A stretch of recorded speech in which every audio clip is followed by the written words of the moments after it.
You know, it's gonna be really funny if somebody decides to watch the VoD of this stream, and that is the first thing they hear when they start the video, is a max volume Don Quixote screaming at them. I just realized. I'm actually really curious if that's gonna show up on the stream, on the VoD or not, and if it is, I might have to cut it out. Because imagine, like, oh, somebody, oh, this guy's watching the freaking, this guy's going through the Warp Train Express event. I wonder what's happening. And just Dawn. It's the perfect intro for the Intervalo. Hello everybody, hello, welcome, how you doing? Let me see 1 second, let me get YouTube showing up. Alright, let me get my YouTube chat here real quick. YouTube.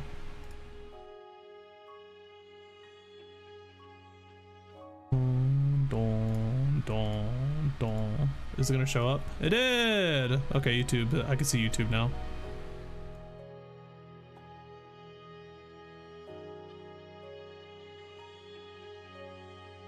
So, last night, right after the stream, or a little close after the stream, I decided to watch Murder on the Orient Express. And, I'm gonna be very curious to see if there's any, like, similarities between that and this, pretty much. This chapter, you'll see why this is the best Intervalo so far. I hope so. Oh, god damn it. I hope so.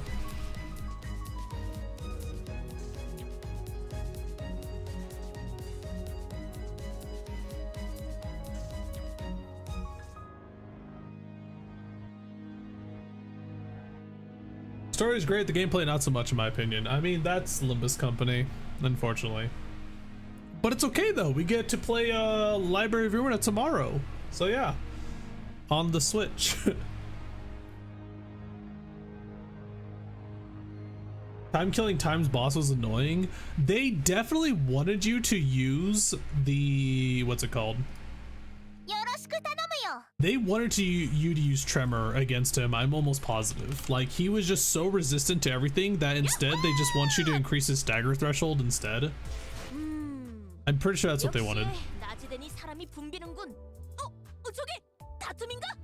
Stayed up till 2 a.m. speedrunning this Intervalo, it's peak writing.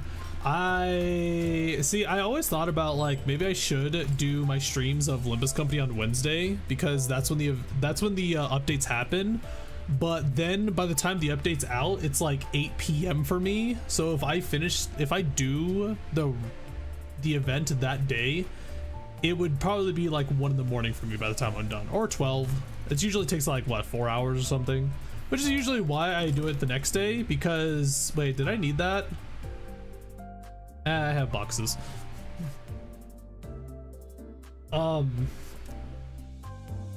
And it also lets people do the event first so they could stop by to see what they would like, or they want to see the funny streamer man do the stream or do it also. Oh yeah, this is happening.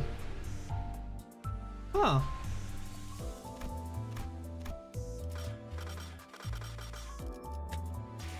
Did I just shard it?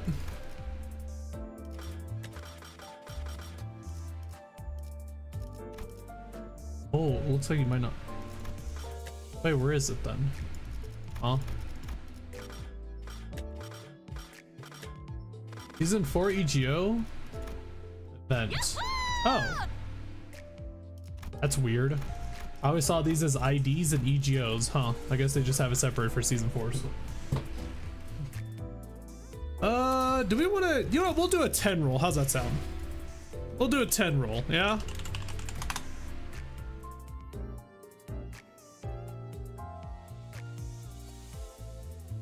Let's see. Will we get Faust? Multi-crack office rep. Huh. I actually didn't look at the name of these yet until just now. Will we get, I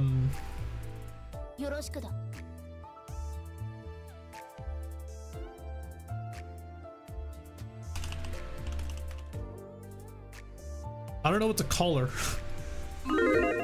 There you go. So much lunacy, I need it. I have been saving up all of my lunacy for the next Walpurgis. The Walpeepee. The Biotical Faust. I call her Kane Faust because of Command and Conquer, but I'm almost positive like 90% of the people who watch the stream probably don't know Command and Conquer. There's probably like maybe 3 or 4 people. How did you get the lunacy? Just by doing mirror dungeons. Just do mirror dungeons literally every single day. It's that simple. Use my luck, please. Just roll her. Bro, all of my luck has been driven into Arknights, okay? I got the most recent 6-star in Arknights in 11 rolls. I don't know if I could do it here. Okay? Has to be the second biggest amount of lunacy I've seen at once. I think I had more lunacy when I did 100 rolls when the game first came out. Because I just threw like enough money to get 100 rolls in this when it first came out. Not pulling Rookling because I could just shard him. Can you just shard him? Let's see if I can find him. Trying to find the picture of Kane that I had. I don't know where the hell he is though. And I think I went too far back.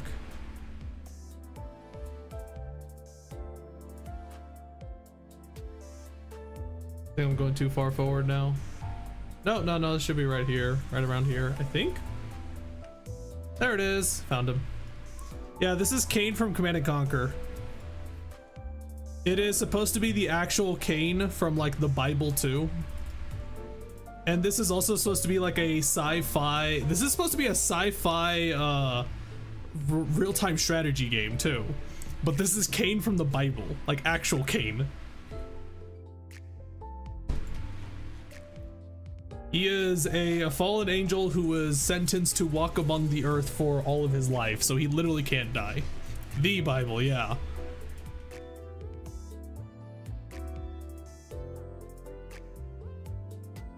Kane lives! Command and Conquer is pretty cool. Is the prediction done? Okay, here we go. We're gonna do... We'll do the... Oh wait, no, I don't have paid lunacy, do I? I'll just do the 10 roll then. And what do we...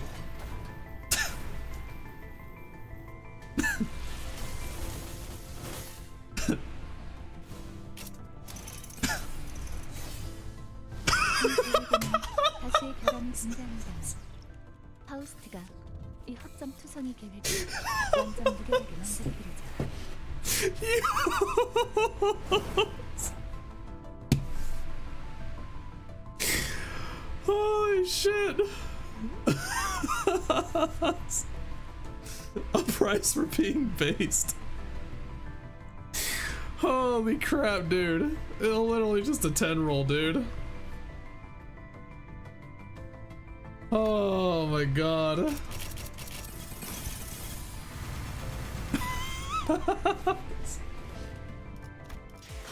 Fuck me, man. I mean, I guess I'll use her for the oh god, we have to grind it now, don't we?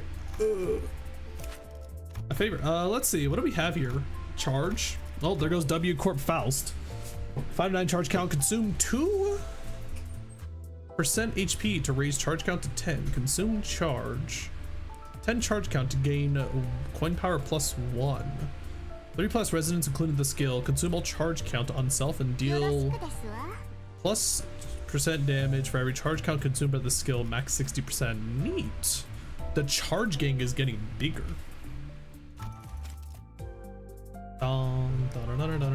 Look, okay, I deserve this luck because of what happened with Blade Lineage Mirror Solid, okay? I don't want to hear nothing. All seems to really like charge IDs. How many charge IDs does she have? She has just the 2, right? This is a poise ID, right? Yeah, it's a poison rupture. Yeah, it's just, yeah. Does a ton of damage, but unfortunately part of the damage goes to Faust. I mean, she has Fluid Sac. Wait, what does she have actually? She has a skill. Oh, it's a skill 3, huh? Contract target is taken care of. 철저히 준비한 불안이 있군요.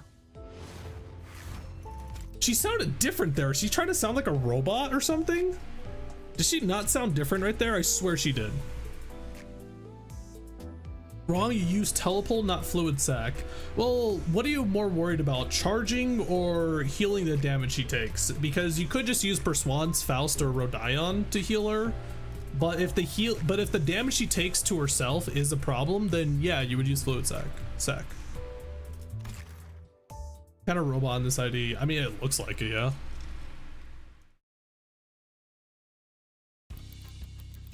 Several noises are present at this child's desk. Sounds of fingers tapping on a keyboard and a pen tip scratching against the paper among them. A fixer, armed with prosthetics, nervously approached the child and presented a set of documents before her. The child took them with one hand, barely paying any attention to the fixer. Your budget proposal has been reviewed, but several points of necessary adjustments have also been identified. Yes, ma'am. The fixer shuddered a little, dreading her next words. While this child was generally of a gentle disposition, she was very strict when it came to documents and numbers. It barely mattered how many times the office employees reviewed, proofread, and meticulously checked every little detail in their reports for typos and miscalculations. You could never stand proudly in front of this perfectionist child as they presented their reports to her. And just as the fixer had dreaded, the child stops and loads up numerous data graphics on her monitor, even before moving past the first few pages of the document. It feels necessary to note that the purposes of this contract expedition would extend beyond the contract itself. A part of it is to expand the office's partnership via business meetings with T Corp, and the other is to attend investors' conferences to establish partnerships with new training workshops. Oh yes, actually I did take that part into account when setting our budget. I made sure to prepare more than enough funds to... It appears that each participant in this expedition is universally assigned a 24-hour day budget. However, each participant must be assigned hours specifically tailored towards their roles in this expedition. Please note that we will be meeting with workshops of varying wealth brackets, some located within nests, some located within backstreets. Oh. Oh. Research the average daily hours of T Corp upper class and backstreet inventors. Oh, and you have neglected to include a list of workshops that the office seeks to visit. Bro, I would hate working like with... just getting involved with T Corp in general. Just getting involved with them in general just sounds awful. The fixer froze in place. If it weren't for his prosthetic eye, he would have been constantly squeezing his eyes shut, cringing at each pointed criticism she made. Current Faust status yapping, yeah. It's kind of what she loves doing.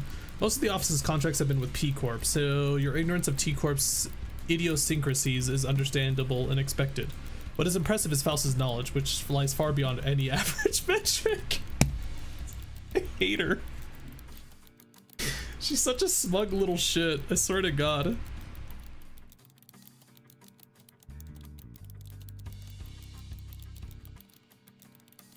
Or do I have that GIF actually? I don't think, do I have that? Oh, I thought I saved it. There's a GIF of her just like looking really smug and constantly blinking her eyes, and it says Faust is very smart. The child briefly glances at the fixer before saying some very unreassuring words of reassurance, but she also pointed to a part of the document before complimenting his work. It was her own way of giving him a carrot after the series of sticks she just delivered.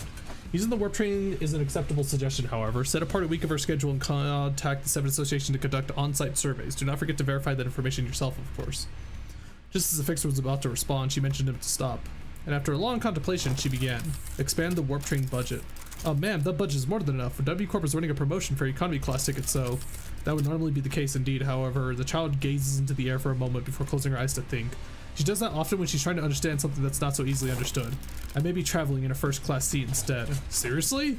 The fixer raised all 4 of his hands, surprised by her request. Yeah, I was actually just about to end the prediction. I was thinking about that.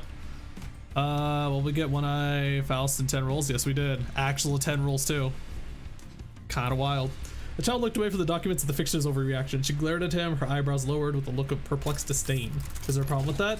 No, it's just unexpected. I just thought she would consider a first-class seat a waste of money. Like, what's the use of all that luxury and the immense budget if you only get to enjoy it for just 10 seconds? That's horribly inefficient. On that I do agree, however, oh well, it is how it is. I do not quite understand what the Gesellschaft is thinking. Shaft, are you feeling shafted by something, boss? No, it's nothing. In any case, update the proposal as per my requests and place it... Wait, what did she just say? The Gesellschaft? I was assuming that was maybe like a boss man or something. Hold on, what is that? I'm actually curious. Social relations based on impersonal ties as duty to a society or organization. Oh my god, it's the organization of Faust. Oh my god, it's actually Rick and Morty. Oh no, it is fucking, oh no.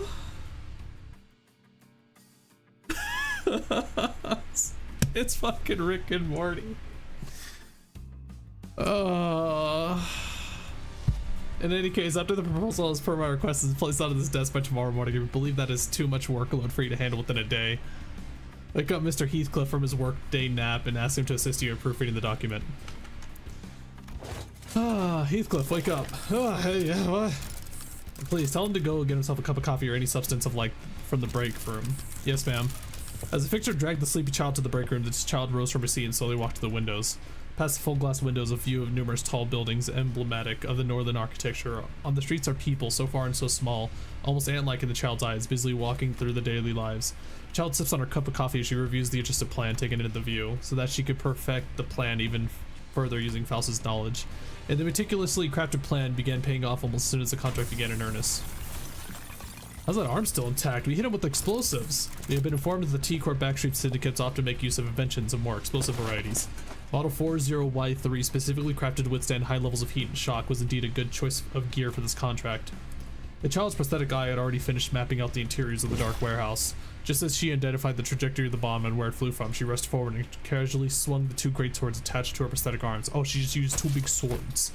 And in a slash, the supposed leader's head was separated from his body. The henchmen began charging towards her and the prosthetic fixers with swords and spears, but it was all a useless struggle. Whenever they managed to break their arms, the fixers would simply replace them with new ones. Let us move a little faster. We have a business meeting scheduled in 2 hours. It wasn't long before every single one of the syndicate's henchmen were on the ground. However, the child did not even spare a moment to celebrate and instead walked towards one of the doors of the massive warehouse that the syndicate was guarding. A lamp that returns colors. I have never seen one of this bright and large. Now the impressive magnitude of the contract sum seems more reasonable. Just as soon as the door swings open, the sepia-toned room immediately begins filling with brilliantly varied colors. That spectacular scene was enough to catch the attention of other fixers as well, who were finishing off the remaining syndicate henchmen. This thing is massive. I don't know if we have enough collective horsepower to, you know. Oi, boss lady, do you really have to deliver this ourselves? Of course not. The Diviettes Association has already been contacted and informed that we would like for them to deliver this item to our client. When the hell did you... never mind. Huh. This scuffle wasn't as exciting as I thought it'd be. Right? I thought we'd struggle because we're all out of our elements here at T-Corp Backstreets. A grin of a nigh unnoticeably slight arc appeared on her lips as she proudly crossed her arms together. The office fixer's response was that of an unmitigated respect. This can all be attributed to Faust's meticulous and flawless plan that eliminates all uncertainties and variables, and their contributions were also of some help, however minuscule they may have been. Why is she so... she's like way more smug than she usually is. Did not forget to impart a few words of encouragement, fashioned in her very own unique way of delivering them. Why is she so smug in this ID?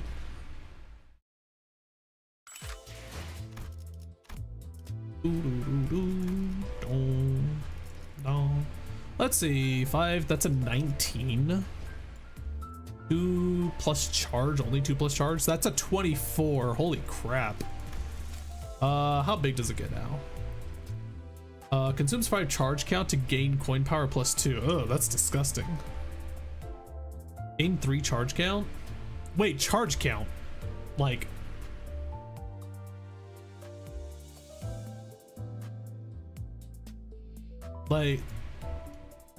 there's charge and then charge count, right? She also uses potency. 109 charge count, consume... coin power plus 1 for every charge. What? Coin power plus 1 for every charge. Gain plus charge count.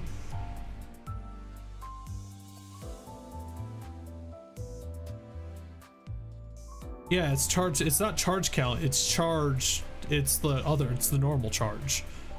So this could be a 32 then. 3 plus charge dealers. Yeah, I guess I see why you guys would say to use telepole Faust instead.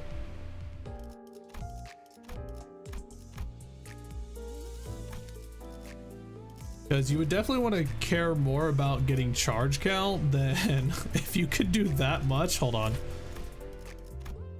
Oh, this gives charge count.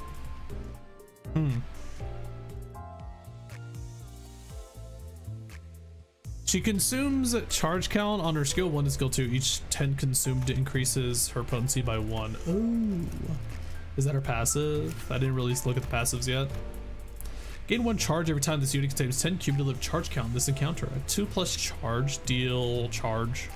On kill, this unit and 1 ally with the least charge count gains charge count equal to charge. So much charging. I'm gonna charge, bros. Read the teleport passive.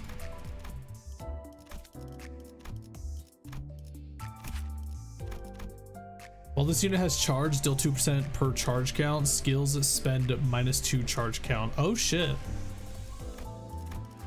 Yeah, this is pretty huge.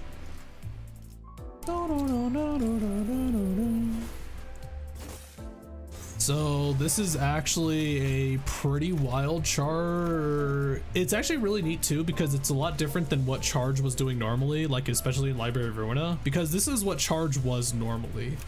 It was basically just this. You increase your charge just so you do the big Unga card. Whereas this, it's kind of, they're doing it slightly different now, which is kind of neat. You might be the strongest one now, by the way. Yeah, considering if you get like the full damage on this, which is 7, 14, 28, it's a 32 total. It's pretty insane. This one still has the thing where like it gives fragile though, like with leap. What does this one do actually? Slash fragility.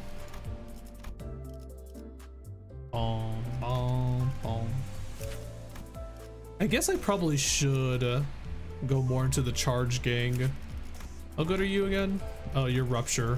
For some reason I thought K-Corp was charge also. I don't know if this one's any good though. You'll do it's like a truck too. We will see just how strong it is once we go into W Corp again, boys. Oh boy, I wonder what we're doing in here. Murder on the Warp Express. Do you want a multi-crack Heath support or nah? Oh, do you get him from the event? Is that where he's at? Yeah, I think that is where he's at.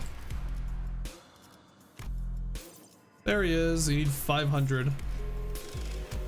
The story was so peak. I've been hearing a lot of that the story's been great. It's the warp train, man. What do you expect? All right, how did this happen? First, we boarded the warp train to get to our next destination, P-Corp. Got into our fancy first class flash freeze hibernation capsules, and we were supposed to arrive at P-Corp after a quick blink of an eye, but... Really? We all got first class seats? That's kind of funny. Flash freeze and his head is still on fire. Just... Okay. Dante, please respond. There's... The first thing I saw when my vision returned was the perplexed look on Faust, who had entered the hibernation at the same time as I did. Then I realized that we woke up mid-transit on the warp train, which can only mean that we're now stranded in some lost unknown dimension. So, wait, do they know? Dante, I understand your considerable degree of disorientation, but what the hell happened? First things first, let's rewind and return to the very start of this highly unfavorable situation we find ourselves in. A few days ago. Our next destination is to a warp train, Dante. What? Yep, that's where it all started. There I was, still perplexed by the incidents at T-Corp, with my awful idea of clearing the air by asking for Achilles for our next destination, not knowing the storm that my innocent question would bring. Verily, I must have misheard thee. I'm certain you heard me right, Don Quixote. We are now en route to the T-Corp warp train station. The warp train station must have some conundrum that must be resolved there, indeed. A quest that must be swiftly addressed at the station, yes? Did a distortion pop up at one of the warp platforms or something? I see that you are now significantly less disinclined to take on some side jobs, but no. We are boarding the warp train to get to P-Corp, end of story. There's nothing between the lines, so don't try reading into it. It was only natural the sinners immediately fell into a state of collective dumbfounded shock. Oh no. None of the sinners have any history of working out with W Corp, but we're actually taking that train. Through what vague information we could gather from the identities, we all had some fragmentary knowledge about the terrible secrets of the warp train's operations. I initially considered hiding this information for the rest of the sinners, but since sharing things with everyone and letting them get their 2 cents in usually ended up being pretty helpful more often than not, I've been sharing more of these as of late. Though I have very dim, if present at all, recollections from the time during which I wear the identities. It can be determined from the conversational records between the manager and the identities that the mechanisms behind Warp Train's operations can be deemed as somewhat bizarre and inefficient. I mean, I would care to disagree with Marisol there. They are probably some of the most efficient trains I think ever, but you definitely don't want to still go in them. Oh yeah, it's that 10-second trip that actually takes a long time, right? And when the train reaches the destination, they just wipe the passengers' memories. I also heard that the passengers get so tired and weary that they start literally ripping and tearing into one another. Sounds like I might finally have a chance to see a masterpiece with my own eyes. God damn it, Ryoshu. I feel like Ryoshu would get upset considering that, like, the blood can't exactly work like it normally does. Maybe she just likes the violence, who knows. Even when the sinners wear the identities through my identity cards. I forgot their identity cards. He has sinner info cards. The identities, memories, or beliefs don't bleed into them once it's over and done with. I remember when Faust explained that due to the risk associated with embracing such influences, there was a filtering process to intentionally block them from reaching the sinners. That's why the sinners could use identities of some of our worst enemies without getting infected by their philosophies and whatnot. But it also meant that they couldn't retain any new information that each identity had to offer. That's why I keep a record of some things that sound particularly important, sometimes share it with the rest of the sinners. My voice doesn't really carry well past the window, so most of our communications are one-sided, but I had an abundance of W Corp identity, so it was difficult to piece together the truth behind the trains. But maybe ignorance really is bliss. Your alarmed response and possible incompliance have already been accounted for. Faust, then thou hast known all this all along? Wherefore hast thou not deigned to tell me this? Faust has indeed known this all along, as no knowledge is out of Faust's reach. As expected, a solution to your dilemma has already been prepared. I seriously doubt your solution involves not getting on the train, so what is it?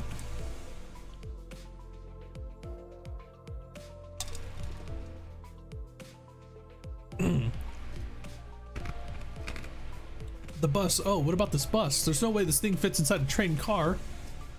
Charon vetoes too. No one to feed Mephi when Charon's gone. This Faust. The rearmost tail cars of warp trains are all freight cars. That is where Mephistopheles will be safely fastened and transported. And the LCB will have the benefit of boarding as first-class passengers. The bus begins to swell with noise again, though in a slightly different air to the alarmed response from earlier. Did the bus just hear that it's going to be stuck on a train for like 10,000 years? First-class passengers? What, the seats for those pompous toffs? Then a reminder that Mephi eats street thugs. Bro, it's very economical. I don't know. Even on normal trains, you've got the sods whose proudest accomplishments in life is planting their asses in first-class seats, while others are cramming themselves into freight cars because they haven't the cash for even an economy ticket. Hey, don't look at me. I've never been in one of those first-class seats before either. Isn't the ticket for a single first-class seat like as expensive as 3-4 month salaries of a first-year wing employee? Can our budget really handle paying for all of our fares? The company's budget is not a subject that warrants your concern. I heard first-class passengers get some cool bonus stuff like personalized private capsules or something, don't they? That is the promotional language, yes. They are flash-freeze hibernation capsules to be precise. They have been designed to easily withstand the true amount of time it takes for the warp train to travel from point A to point B. The trip will be over in the blink of an eye for the passengers. The company's regard for our well-being is unfamiliar yet welcome. To be provided such an extravagance merely for our comforts, such occurrence is quite seldom. Right? I honestly thought they were going to just slip just the guide and Charon to the first-class seats and ship the rest of us in the economy cars. This seems like an unnecessary luxury. You should have saved their budget and given only the executive manager and the loyal advisor access to those seats. It's been so long since I've done this voice. Let's not get ahead of ourselves. We're taking the train to get to our next mission, alright? We have to think about the unique nature of warp trains and prepare ourselves accordingly. Right? I know it's first class and all, but warp trains are just plain creepy. I knew you'd also be worried about For example, economy passengers are going to have a hard time getting into a first-class car, if they can even attempt to open it. I mean, I'm pretty sure the door separating the cars is ironclad.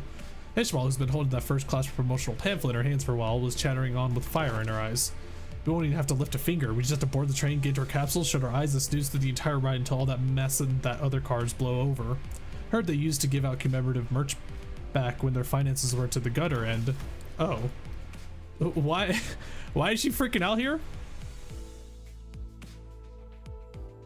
Stressed-ish. Why is she freaking out so much? Relax. I thought she was past her traumas. A true adventure is not without its hardship, yet even the most exalted of heroes cannot venture without respite, and in very rare occasions the hero may even deign to select a first-class seat to rest in place of a quaint inn. Indeed. She sounds a little disappointed.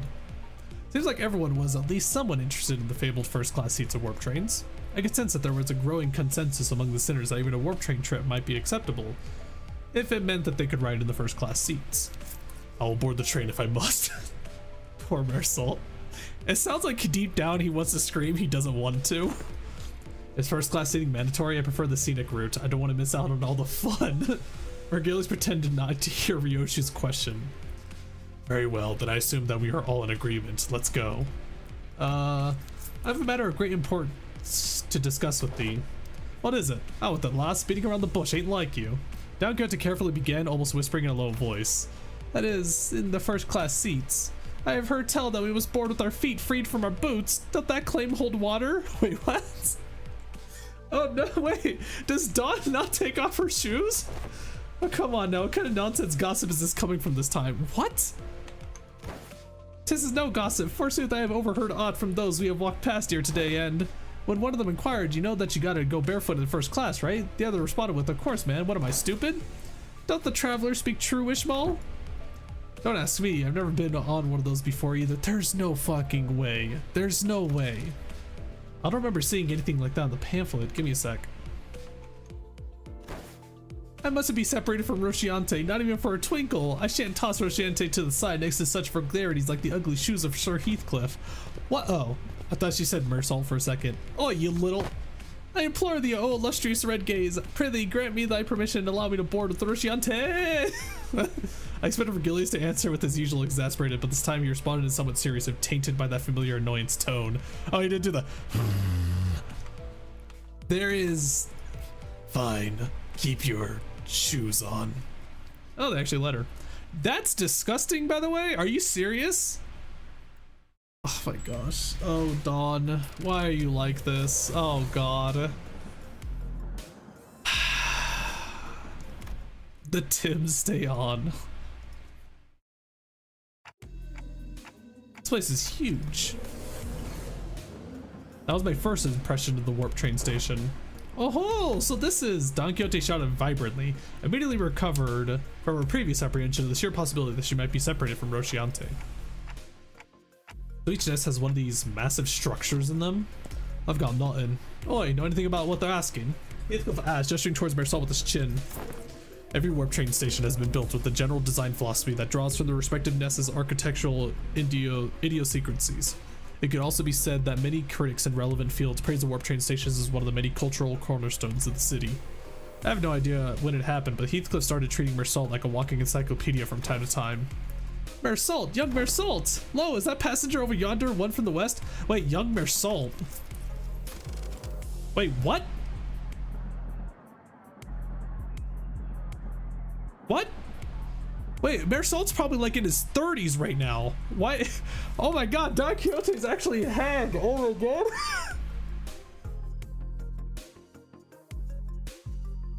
Don is not beating the hag allegation. She actually is. How old is she? Well, she's definitely over 35 now, probably. Incorrect. Leather-based clothing and metal armor are predominant fashion trends, often visible in the outfits of the Western population. While the individual's cloth-based style is somewhat ubiquitously observed throughout the population of North and South, they are largely considered to be an Eastern fashion trend, rarely seen among Western. Oh, wait! The Eastern clothing? Prithee, slow thyself, for I must make a record of thy lectures. What wisdom dost thou have to impart regarding the fashion of the northern region? I have once espied in a magazine that they are garbed in loose-fitting outfits, understandably so, given the colder climate of the region. An opportunity for first-hand observation stands before you. Ooh! Ah! 3 seconds of screaming duet, one of utter fascination, the other of unmitigated frustration. What the shit? You nearly blew out my eardrums. You're the one to talk. Dude, I got an audible frequency range expansion implanted in my eardrums. Holy shit, man. Now, get the hell out of my way. You're blocking the walkway like a ragtag band of hicks who's never seen a warp train before. Damn, I'm gonna take the train all the way here for an expedition, only to lose my target, and now these assholes are trying to blow out my eardrums. Great, just great. I love this. Guys, isn't that obvious that we've never been on a warp train before? And the ticket fee came straight out of my damn pocket. Whoa, watch out, big fella. Someone might get seriously hurt if you keep swinging those forearms around, each holding a weapon to boot. Prithee, wouldst thou stand still for but a moment to satisfy a few inquiries of mine regarding thy outfit? Oh, yes, stand in absolute stillness for 5 minutes and I... Seriously? The fixture with a particularly impressive set of prosthetic arms spent a few minutes venting several of his numerous grievances at us before storming off to a different platform. Ah, indeed. 'Tis grand, the city of sundry odd personalities. I'm pretty sure he was thinking the same thing. I guess the city really is full of people with full body prosthetics. I saw Virgilia slowly walked up to our group. Well then, we'll rendezvous at the station. Destination. Huh? Will the illustrious Red Gaze not ride alongside us? W Corp policy demands that those with the title of a color must board on a train specifically prepared for them instead. Oh, are you like riding the first class plus or something? That's a color for you, I guess. Special treatment for the wings no matter what. He goes, wait, that's right. Wait, that's right. They have to put them on a different fucking train because of what happened before. Yeah. Yeah, a colored fixer trained an army of people inside the train to fight back. That's right. Oh my god. Yeah, so yeah, there was a colored fixer that apparently trained a bunch of passengers to fight. So when they came back after the 10-second trip, W Corp was having a hard time to take them down. I think that, yeah, they had to call in R Corp. Yeah. When did we learn that? This was in Library Runa in one of the key pages, I believe. Imagine if it was Iori. It would be so funny if it was like some like Scottish dude or something. Imagine it was like the dude from Samurai Jack.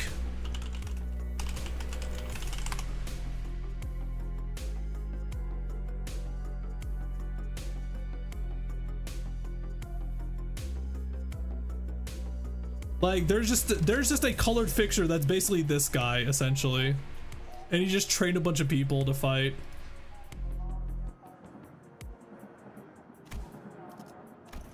Let's see. Karen wants to go back to Mephi. Mephi will be lonely. I already told you why you can't, Karen. On 3 separate occasions on which I bought you those multi-flavored candies. Humans are not allowed to board the freight cars.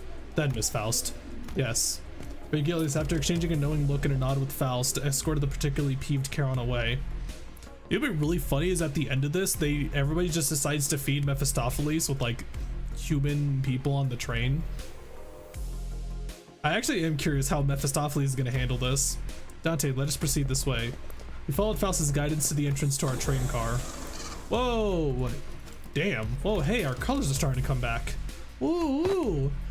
Hey, these must be the fabled complimentary food and drink in the first class seats. Heck yeah, of course. Quality stuff like these got to be included with that insane pricing. The general response to this room was a surprise at the rows upon rows of expensive-looking sizable capsules. Flash freeze hibernation, huh? I guess it literally freezes our bodies in a flash. Faust, are these flash freeze hibernation devices safe? Please elaborate on your exact definition of safe. These things are supposed to freeze a solid, right? Can really come back from something like that? A flash freeze hibernation device will put you in a temporary state of death caused by rapid cellular cryopreservation process. However, the rapidity of the process prevents damage to your cell walls during the phase change. Therefore, in most normal cases, this will not cause any issues. Faust is aware that this model has fully resolved cell wall breaching issues caused by cryogenic density change or by ice crystal growths of hydrogen molecules. I missed about half of what you said, but your point is that it's safe, right? Yes, as far as Faust is aware. Even if an issue was to arise during the journey, because everyone will be reverted to their states at the beginning of the train trip upon arrival, there won't be any lasting complications from the said problem. Well, you've got some real talent in dragging out something as simple as, yeah, it's safe, to so many words. Seriously. Indeed, as Faust's talents are not limited to a singular field. Okay, but that still leaves a lot to be worried about. Wait, there was something odd about the way she phrased that. As far as Faust is aware, are you saying that it could be wrong? As a general rule, Faust does not err. However, Faust is also not a divine being. There are certain information in the world that Faust is yet to have access to. Therefore, while Faust may speak the facts, what is said may not always align with the truth. Okay. They don't call the first class for nothing, I guess. P-Corp's way up there in the northernmost corner of the city, but this thing will take us there in the blink of an eye, huh? That's one hell of a time saver. Wait, P-Corp's up in the north, so are we gonna be like playing in the snow now? I thought we're gonna be going to like some like Spaniard looking area. Hoo-ha, hoo-ha, hoo-ha, prepare thyself, Rocinante. Thus begins the long jaunt. Oh, I've been meaning to ask, Don Quixote. Do you ever, you know, wash those shoes? Where did that come from, Rodaya? No, I mean like, think back to when we were inside that whale. When that whale blew up, we got all kinds of its gross slimy bits on us. They were on our clothes, our shoes, everything. Oh no. Oh, Dawn. Oh, Dawn. Yeah? Do you remember how much work it took us to clean our bloodied, fishy, fleshy, gunked clothing? Surely is something I want to revisit, but yeah? Right, and do you also remember how Don Quixote never took her shoes off once during that whole ordeal? Okay, I guess they do look a bit filthy. I ask thee, dear compatriots, hast thou ever witnessed an errant knight who leaves the side of their beloved steed? Can't say I've ever witnessed a knight before, though. Then thou shalt know, starting now, behold it, hearken to it, and remember it well. The music's going mental in the middle of this, by the way. They never quiet down, do they? Oh, have you been on one of these, Altus? I've been treated to premium VIP seats of similar grandiosity back then. This is nothing to fuss over. Altus, who was sitting there and shaking her legs, suddenly asked Faust a question. Hey, you're confident that no accidents ever occurred on one of these first-class cars, yes? In order to prevent cases of unnecessary anxiety and misgivings among the sinners, the history of accidents that has occurred aboard warp trains will not be shared. Wait, what the? Wait, does Faust know about what happened with Lovetown then? Beep. Oh, I think we're leaving soon. It is for Warp Train PW612 bound for P-Corp. Boarding period is ending soon. The sinners who were either leisurely enjoying their complimentary snacks or taking a look around the first class car suddenly became a lot busier. Then let us hurry and enter our capsules before it is too late. Oh no, why isn't this? The other sinners made into their capsules, no problem, but I feel like I was the only one who's fumbling. Is it anxiety, Dante? I think so. Initiating warp in 10 minutes. Allow me to assist you. Send as though you are leaning back end. Faust expertly guided. Is that done? What the fuck? What is Dawn doing? Who the fuck is posing on the right? It's fucking Dawn. Hold on. Hold on. Wait. Wait, what the fuck? Oh, what is, oh no.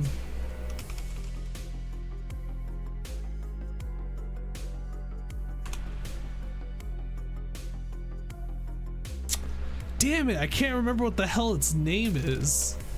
But it reminds me of the logo of this guy. It's the logo of a dude in Japan that he actually just puts his arms up in a Y position and he has like one leg up. I forget what it is though. It's supposed to be, I think it's a brand icon.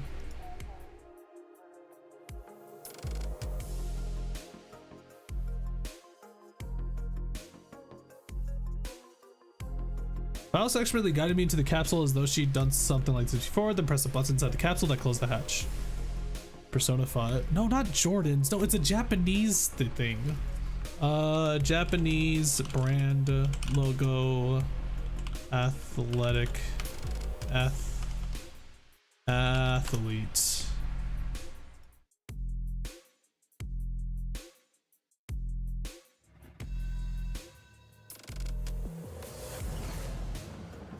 Maybe it isn't a brand logo? I think it is though. I swear I've seen it in some products in the grocery store. Can't figure it. Jorudanu? Is that actually it? Jorudanu? That's not it. I feel like I was lied to. What the fuck are you saying? Glico? Is it Glico? I really want to figure out. Yeah, it's this guy! It's the Glico man! can't believe you actually know the real name for it too. It's this guy. Not doing this pose.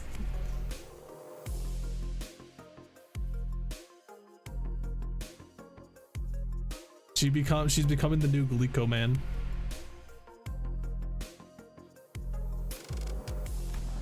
Don't worry too much. We will meet again in but a moment, Dante. Thought I heard a brief sigh, but the hatch shut tightly before I could ask her anything. Initiating warp. Please confirm that seatbelts are firmly fastened. The last thing I saw before my capsule began to fill with gas was Faust climbing into her own capsule opposition to mine. I had no idea then. And then Fallout 4 starts. What she really meant by we will meet again in but a moment. Dante, you must wake up, Dante. But one thing I knew for sure was an inconceivable situation has occurred. That something had seriously gone wrong. Oh joy. She Glico on my Dante Yahoo. Come on, man. God, that was like a year ago. That's wild. Disappearing passengers? Oh no. We're here already? Wow. I guess that wasn't an exaggeration at all. It all really happened in the blink of an eye.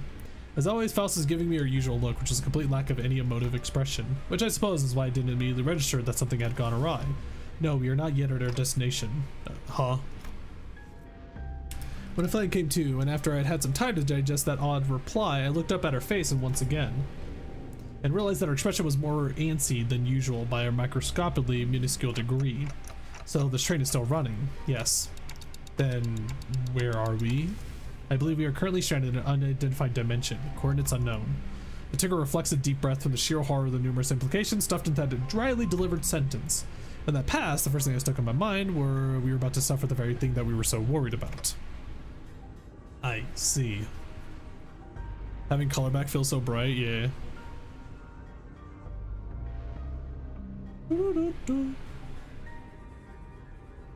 Wait, hold on.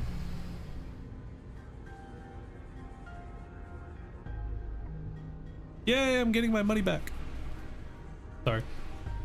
I got a warranty for my old headset because it started acting up, and yeah, it actually went through. I'm surprised. This is like the first time I've had a warranty actually work. So I'm getting my money back for the headset I got before. But I soon found myself calming down. Yeah, this had to be a part of Faust's plan. She probably saw this coming from a mile away. I'm sure she's about to proudly tell me every little detail of her plan that will help us out in this situation. But this is all just a part of the plan, right, Faust? That was an unusually long silence from Faust. You were half correct, yet half incorrect. With that, Faust left me to flounder in the chaotic stream of vaguely terrifying information as she began stopping by each capsule to wake the sinners.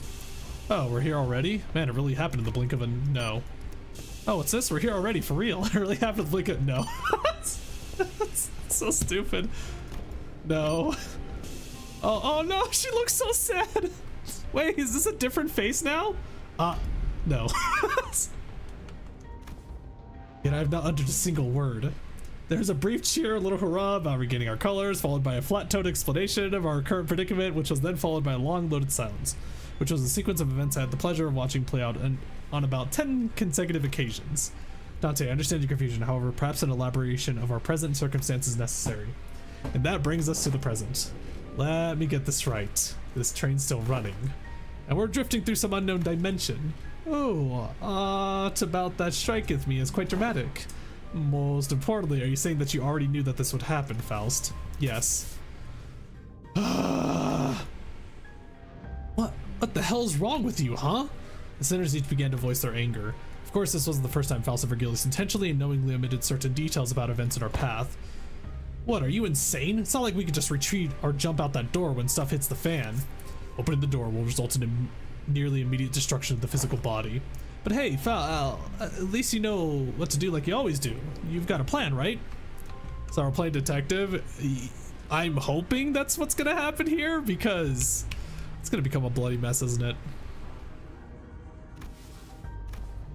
Right? Faust, whom I have never seen at a loss for words, was having oddly long instances of silence. What's up with the... Les looks totally out of it today. She gives me a sideways glance. Do you think she lost connection with the other Faustas because she's in another dimension? Must be something she can't discuss in front of the sinners. Guys, let's pause for a bit. She says that something inconceivable's happened. The other sinner's anger was completely understandable. It almost makes sense that this continued lack of communication is harming our trust in Faust. Alright, we're going to go over the situation from the start, okay? Just letting things play out might really turn everyone against Faust and for good. And I doubt Faust had any ill intent in waking us up in the middle of the trip. First things first, I gotta get the sinners to calm down. Then I'll ask Faust to tell us what happened. If there's a problem, we'll figure it out and deal with it as we move along. Tell us what's going on, Faust. All of it, and in a way that we can all understand. Let's hear her out first. Is that okay with you guys? If you say so, I'll go along with it. Fine, I'll suppose losing my rag really ever did anything. Thank you, then. After some time, the gist of Faust's explanation was as follows. The cause of this issue has always involved a certain contract and a unilateral decision from the higher-ups of Limbus Company. W Corp caught wind of Limbus Company's recent distortion contract management and promotions, and decided to contract us to deal with the mysterious, repeated series of incidents suspected to have been caused by distortion, after multiple failed attempts to resolve it on their own, of course. The distortions themselves likely did not pose a problem for W Corp based on the available information, but it can be based on the available information. It can be determined that they would have all been neutralized as soon as the train arrived, and any transformed passengers would have been reverted to their human forms. But the real issue is was that the passengers were disappearing. Passengers spirited away? Alas, such is an impossibility aboard these trains, is it not? That is the question for which you must discover the precise cause and effect of. Did W Corp share anything to get us started? That appears to be the most prominent cause of this misunderstanding. She explained that W Corp refused to share anything about the trains because they were concerned about maintaining the secrets of their singularity. Maybe that's exactly why they sought out an upstart business like Limbus Company to deal with this, and now that I think about it, we wouldn't even know where to start if we didn't have access to the information that the identity cards had to offer. Faust to produce that which appeared to be a key card with the W Corp logo on it before continuing with their explanations.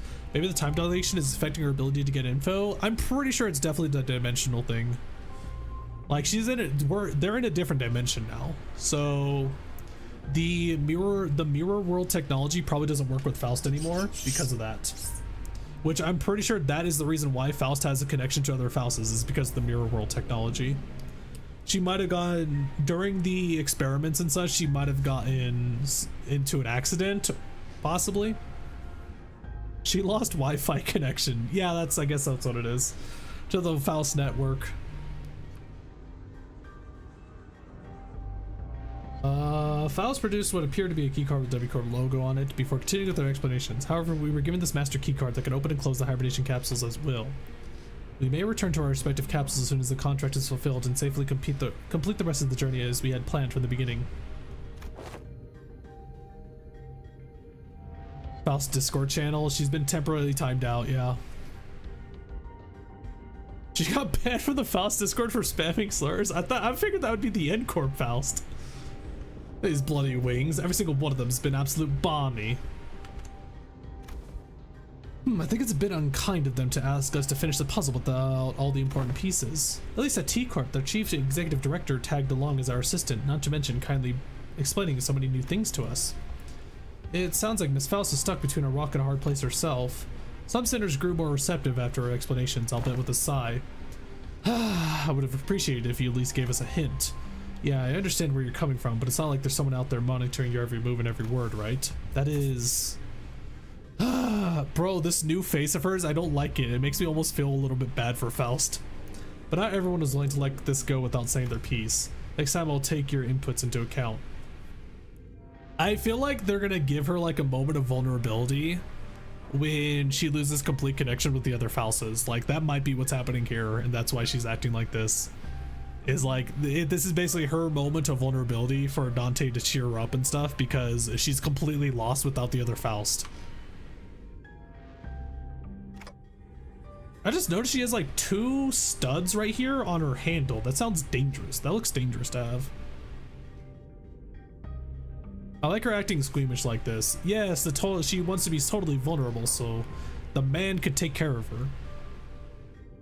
Faust in her Shiobe arc. She's not going to become head empty like Shiobe, okay? That's everything I can do for her. It's an undeniable truth that Faust has disappointed the sinners with what she's done.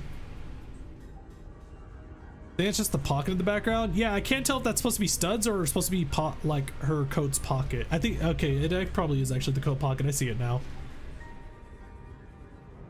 But she is Faust after all. I'm sure she has backup plans to get us out of the situation. Faust over Altus. I'm pretty sure Altus is like at the very bottom of the barrel. Easily. For all the female sinners, definitely. So what's next on our agenda? Yeah, what's done is done, right? Besides, it's not like we gotta rot away for thousands of years inside this metal box. That is something I must first discuss with Dante. Discuss? But discussing things with other people is very unlike Faust. What are we discussing, Faust? I recommend that you lower your voice from this point onwards, Dante. Why are we whispering? Her secretive attitude only served to exacerbate my already battered sense of safety. Oh no. My connection to Gesellschaft, I mean Faust, has been severed. Oh, so it is happening. I'm sorry, what? I cannot access Faust's knowledge at the moment. I guess I was absolutely right to be anxious. Oh no, so, okay, so they are just like... So, when did it become a conspiracy theory that, like, there was a Faust hive mind, and when did it really just seal the deal other than this? When was it basically, like, practically confirmed that this was just how it works now? The Citadel of Faust? Yeah, I need to make an edit of Rick and Morty where it's Faust. Yuri Faust? Was it Yuri Faust? I saw it in Reddit. I should ban you just for saying that.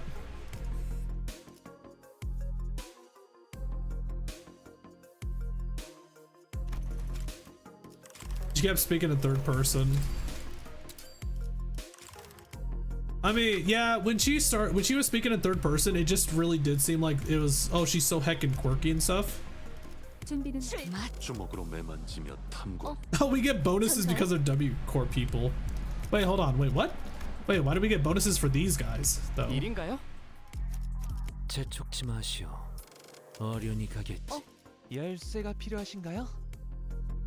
They have WIDs? Oh.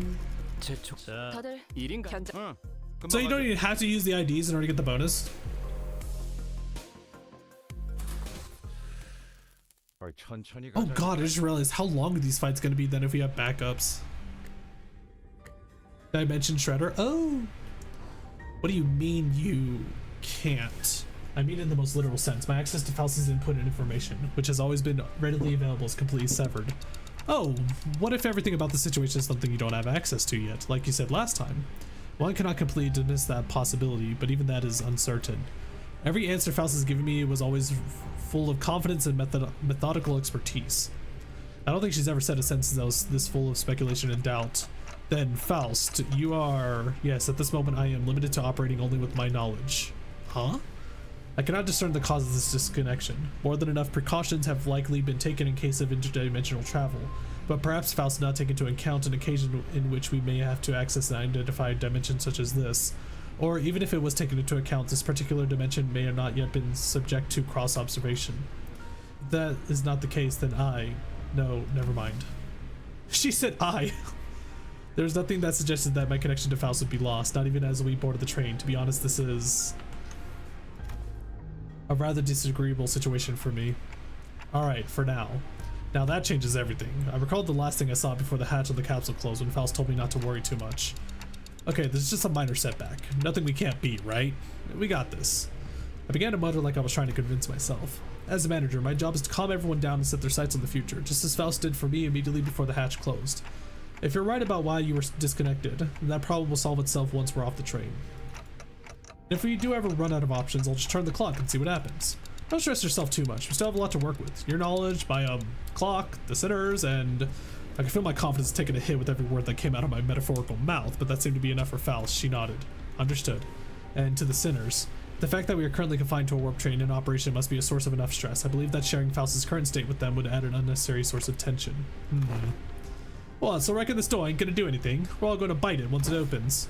How many times do I have to tell you that you're not even strong enough to break this door down? A billion years in this box. Yeah, good idea. So what now? Do we have to take a searching sweep around each car or something? I mean, they didn't say that they have to... I don't know why they're freaking out about the situation, because it's like, just do your job and then go back inside the cryopods, for God's sakes. They didn't say anything about the cryopods not working anymore. In the grand scheme of things, yes. Faust cleared the air with a cough before continuing. By A Corp standard timescale, approximately 3 days have passed since our departure. As per the contract between Limbus Company W Corp, I acquired the master key card, placed inside my capsule, and adjusted the hatch settings to open automatically in 3 days. 3 days, huh? Oh no. I feel like maybe they should have like they should have started doing this like immediately, don't you think? I feel like I just blinked and I guess that's hibernation for you. Contract probably will let them go back to sleep pod? Nah, that's bullshit. Maybe it says they can't go back to sleep until they fix the situation? That would be bullshit though. Then I probably would be pissed at Virgil and Faust then. As you were all informed prior to boarding, there's no way for the economy class passengers to enter the first class car. That is why this place has remained untouched. However, cross-referencing my own deductions and W Corp's rather fragmentary explanations, I can assume that the situation is currently under progress in the economy class cars.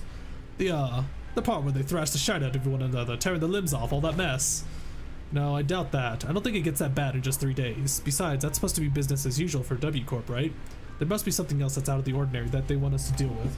Precisely, in my opinion, it is... Oh, hold that thought for but a moment! Just as Faust was about to continue, Don Quixote raised her index finger to her lips and signaled her to be quiet.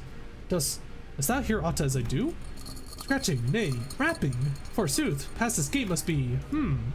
As Don Quixote kept listening with her ear to the door, an odd expression of half curiosity and half horror appeared on her face.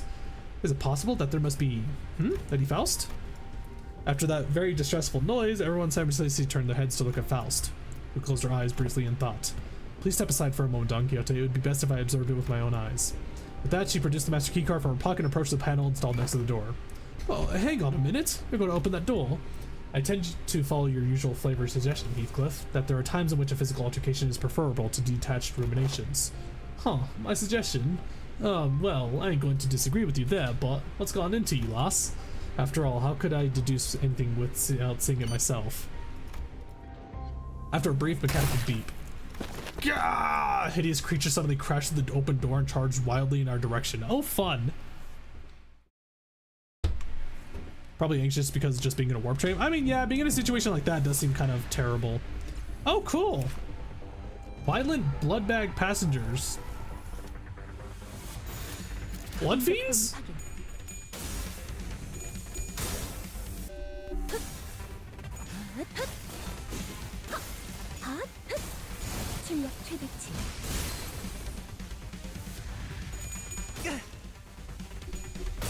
So the guy in the front really is a blood fiend. There's no way. Is it already? Are we actually dealing with a blood fiend? That would be pretty wild. Get more event stuff from going for W if you want to farm less. So if you use the W Corp IDs, you have to farm less. I might do that at the end because I'm pretty sure W Corp Mare Salt's probably not the best choice.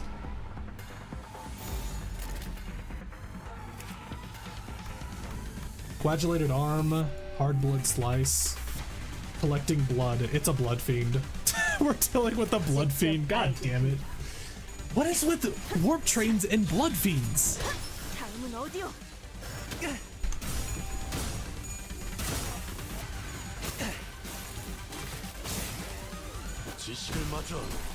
Could be End Corp? Oh, totally.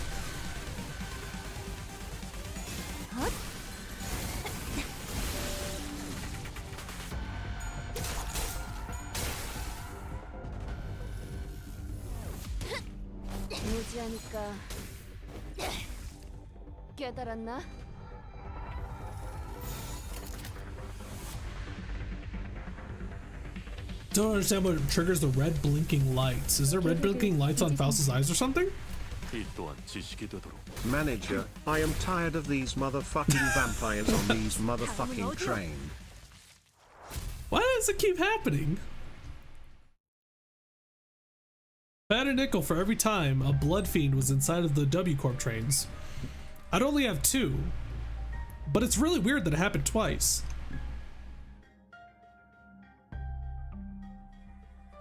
Lady Faust, however similar in appearance they may have been to the passengers, verily, 'tis as though they were in complete want of sense, like people politified by the whale. Don Quixote hesitated until the last minute before raising her weapon to fight them. She hangs her head mournfully. Normally, Faust would have told her more information about these monsters before the fight began.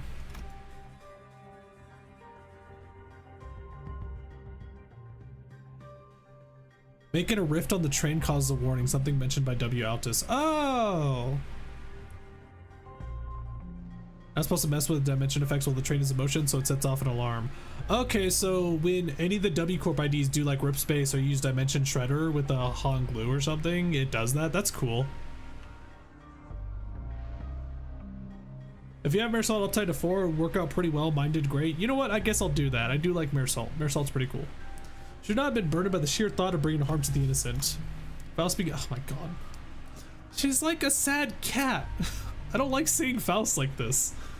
Faust began searching the area, clearly observing various bodies in the general area for information. You appear particularly inquisitive today, Miss Faust. Huh, yeah. Aren't you usually the one who has all the answers while we're racking our brains trying to come up with something? The sitters are starting to feel that there's something off about Faust's behavior. They might even soon realize there's something wrong with Faust right now. Don Quixote.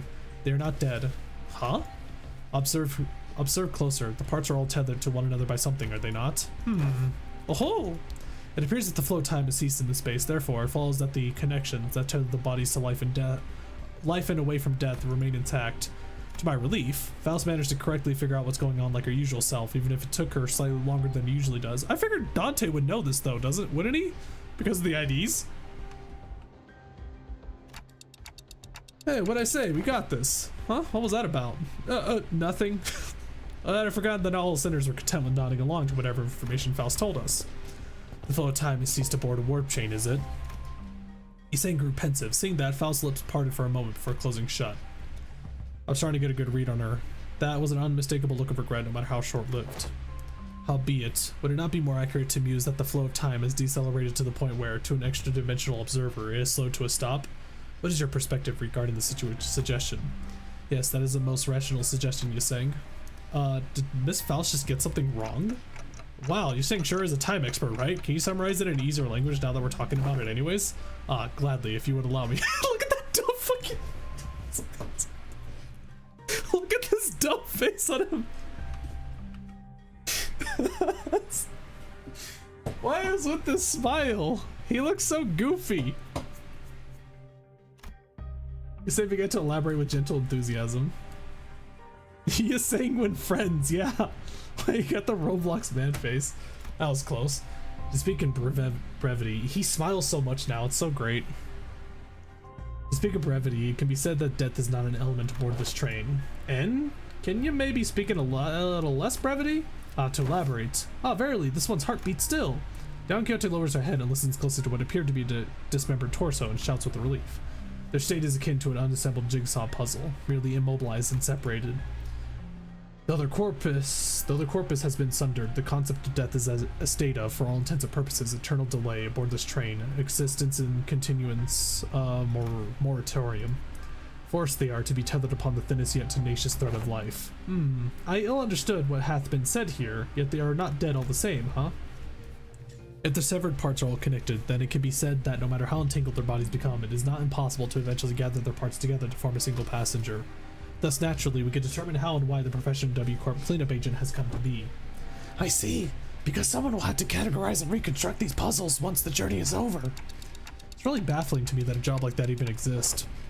Ever seen a wing that wasn't baffling in every sense of that word? Still, I guess that means that as long as the train arrives at the station, they'll all be put back together like nothing happened. From what I learned through W Corp identities, their main job was to gather chunks of flesh together to bring them back to their original shapes before they boarded the trains. The part that I'm really confused by is how is there blood splatters on the floor like that are not attached to another blood splatter, you know? Unless there's like insanely thin, like microscopic blood like threads that lead to the other body parts and such. Because that's the entire purpose, right?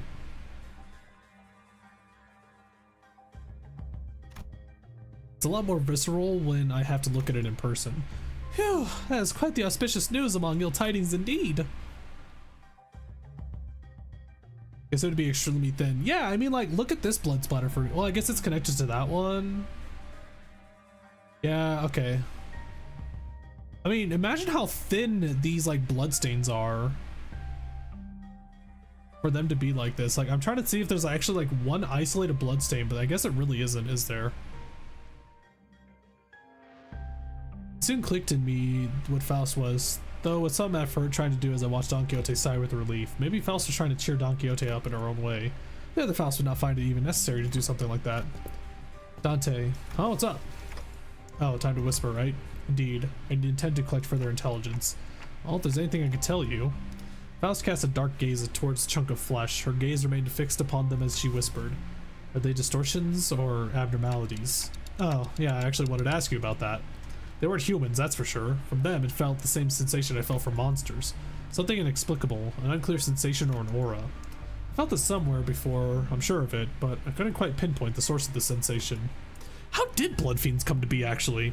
One thing I do know for sure is that the sensation was not the same feeling I got from abnormalities, distortions, or even the Pecatula. Were blood fiends created before Library of Rumina? Like, did they exist in the city before that? Old primordial shit. Experiments? Yeah, I feel like it's probably like some kind of side experiment, or it's a byproduct from an experiment of a singularity, probably. There's a cut. Abno, that is one. Yeah, there's a cut. There is like, it's Nosferatu. Nosferatu is a cut. Well, no, he's not. He's in Library of Rumina though. Blood fiends were long before Lobco and Lore. Yeah, see, that's what I'm trying to figure out. It's like, did they come from a singularity? Distortion before the light? I think it might be a creature similar to the eye thing, you know? Because there was the eye thing. There's like genuine monsters in the outskirts also. But there's a possibility that I guess somebody could distort into a blood fiend. So then you have a situation of there being like genuine blood fiends and then a distortion blood fiend. So then you would have genuine blood fiends just actually discriminate on distorted blood fiends. Be like, no real blood fiend would do this. Like a no true Scotsman. I think I heard that Distortion Detective has a blood fiend. Or yes, there is a blood fiend in Distortion Detective, which is actually really funny because did Elena distort into one? I believe she didn't, because Roland had to hunt down Elena before that. The funny part is that in Distortion Detective, the blood fiends are actually really chill. And they actually just collect some blood from people apparently, and I guess they just let them be on their way afterwards. And Elena is actually just like a rebel. She's a blood fiend rebel basically, and all the other blood fiends are like, yeah, she kind of sucks.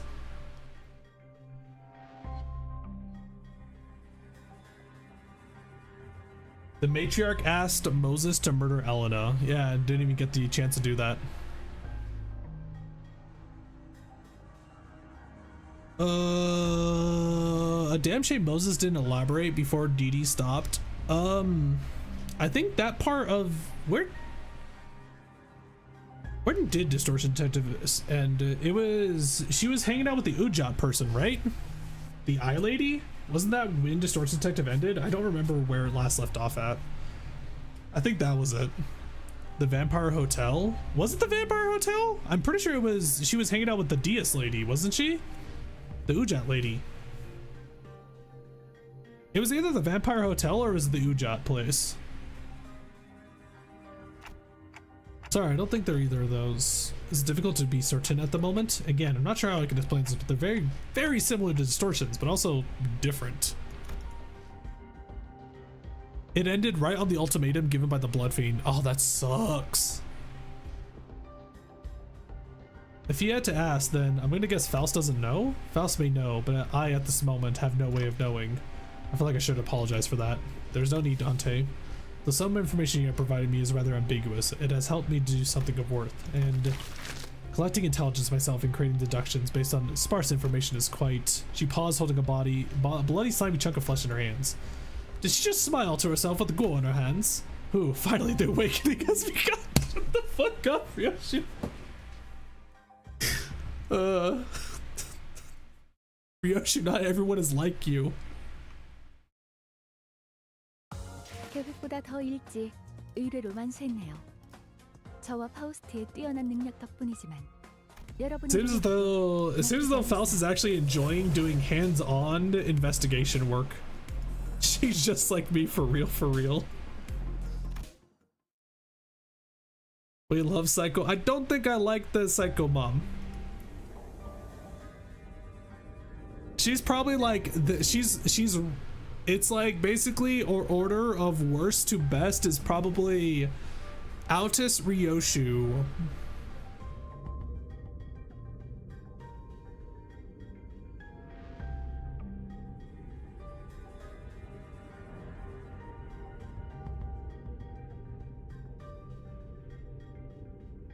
Wait, who am I missing?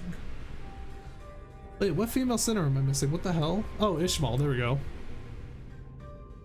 Altus, Ryoshu, Ishmael, Rodion, Faust, Dawn. I think he swapped Dawn and Rodaya. After a round of intelligence gathering from Faust, we opened the door next to the cabin only to be greeted by a loud commotion. It sounds like there are other survivors. Ah, passengers in danger. Worry not, for I have a right to. Ah! Whoa, well, there she is. That's literally just Faust. Whoa, don't come any closer. Who the hell are you guys? A four-armed woman suddenly jumped in her path. She appeared without warning. Faust stumbled a little, inadvertently slapped by the figure's swinging arm as she pushes us away. Right, like you gave me any warning before you practically kicked that door open. Would you mind moving that huge sword out of our faces? It's a bit disconcerting. Threatening, I'm just trying to protect those civilians in this car. Also, is that a bioprosthetic? Must be an old-timer, huh? I thought those wings went out of style forever ago. Oh, you want to see what this old-timer's got left in it? Oh, come on. Of all the people to get egged onto a fight, I feel like Gregor should be more chill. Great, more clankers? You can't just say that, bro. Ah, thou art from the north, verily. Thy garb is that of northerners, no? This really ain't the time, lass. Anyways, it looks like we're in the same mess here. Make way for us, yeah? You seem to be sizing us up for a moment. Nah. How do I trust you? Got any proof that you ain't bitten? I'm not gonna let all my effort protecting this place go to waste. Bitten? The bloody hell are you talking about? Wait, you look completely lost. If you're in one of the economy cars, I'm sure you've been... Hold on. Are you all from the first class car? Yeah, we just woke up from the capsules. But none of you look very... I mean, aren't first class seats supposed to be... Well, why didn't you say so from the get-go? Name's Sasha, multi-crack office rep. With that, she lowered her weapons and allowed us to pass. Have you not left this car for the duration of the ride, Sasha? Huh? No, I haven't. We warped over to T-Corp after picking up one of their contracts, but... Geez, can you believe that this train broke down? Shit, is it even broken? I'm not feeling hungry or sleepy at all. It stinks of some shady bullshit if you ask me. You can feel all that even in a prosthetic body? Man, how could I live without my favorite hobby, drifting into a sweet nap after a pleasant meal? So I made sure to get high quality parts for them so I can still feel hungry and sleepy. Hasn't something else of note also occurred? You bet your ass did something else of note go down. How distracting! Is it hard for you to speak without being so hyper? Or at least stop swinging your arms around like that. Oh god, how... Hold on.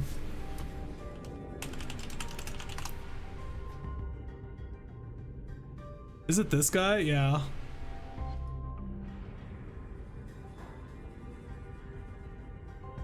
Definitely not as fast as I remember it, but she's basically talking like this, I bet. It's like this gif right here from Monkey Island, but faster. How many people even know Monkey Island in chat?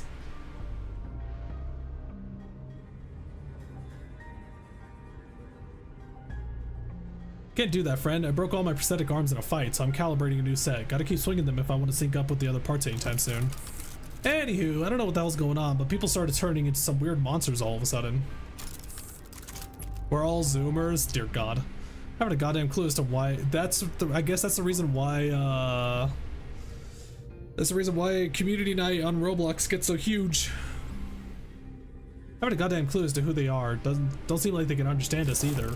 Good thing my train car didn't have a lot of those monsters. I just chopped the monsters that were to pieces and hauled the civilians to this vacant car. 3201 red colors, 3202 red colors. You have decided to protect them despite the potential risk that they may transform as well.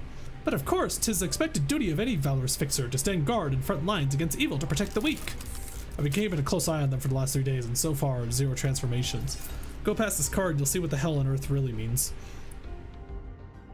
Those monsters are constantly trying to claw their way to the front of the train, so if you ask me, I'd wager that some shit went down there at one of the train cars in the back and spread like wildfire until it breached here.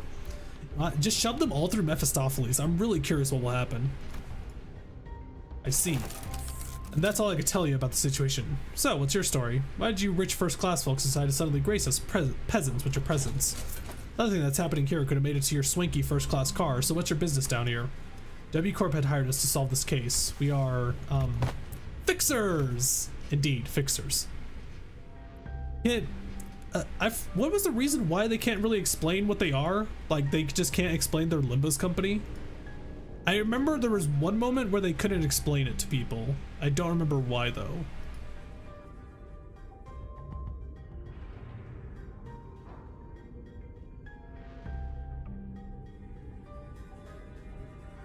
No need. Faust wore a look of reluctant acceptance as she affirmed Don Quixote's declaration. Huh, they got every single one of you a first class ticket. Your office must be rolling in the dough. Wait a goddamn second, so W Corp already knew that this would happen? But, are you really contracted to a wing? Not sure if I trust you. As you must be well aware yourself, contracts and contract fulfillment are of paramount importance for fixers. With that in mind, please recall that W Corp is one of the most secretive wings of the city. A non-disclosure agreement, huh? Makes sense. I wouldn't want to deal with those oofy boys either. Anyways, I'm still gonna have to ask for proof that you're actually contracted with W Corp. This is the master key card given to us by W Corp. I believe that it can open most doors aboard this train. Faust produced a master key card from her pocket. I guess there isn't any other way for us to prove that we're actually contracted with W Corp. A key card, so use this to open the path between the first class and the economy class car. Let's see, W Corp logo. Oh, nice materials. Looks like you're telling the truth. Back in Canto 2, Dom went ballistic on syndicates, and everyone were worried the syndicates might go bash heads with to LC. Oh, that would be reasonable. That would be reasonable. Why? Because yeah, I do remember in Canto 2 they were just yelling out that they're Limbus company. Well, Gregor did. All right, I won't pry. Not like there's any cash in it for me either.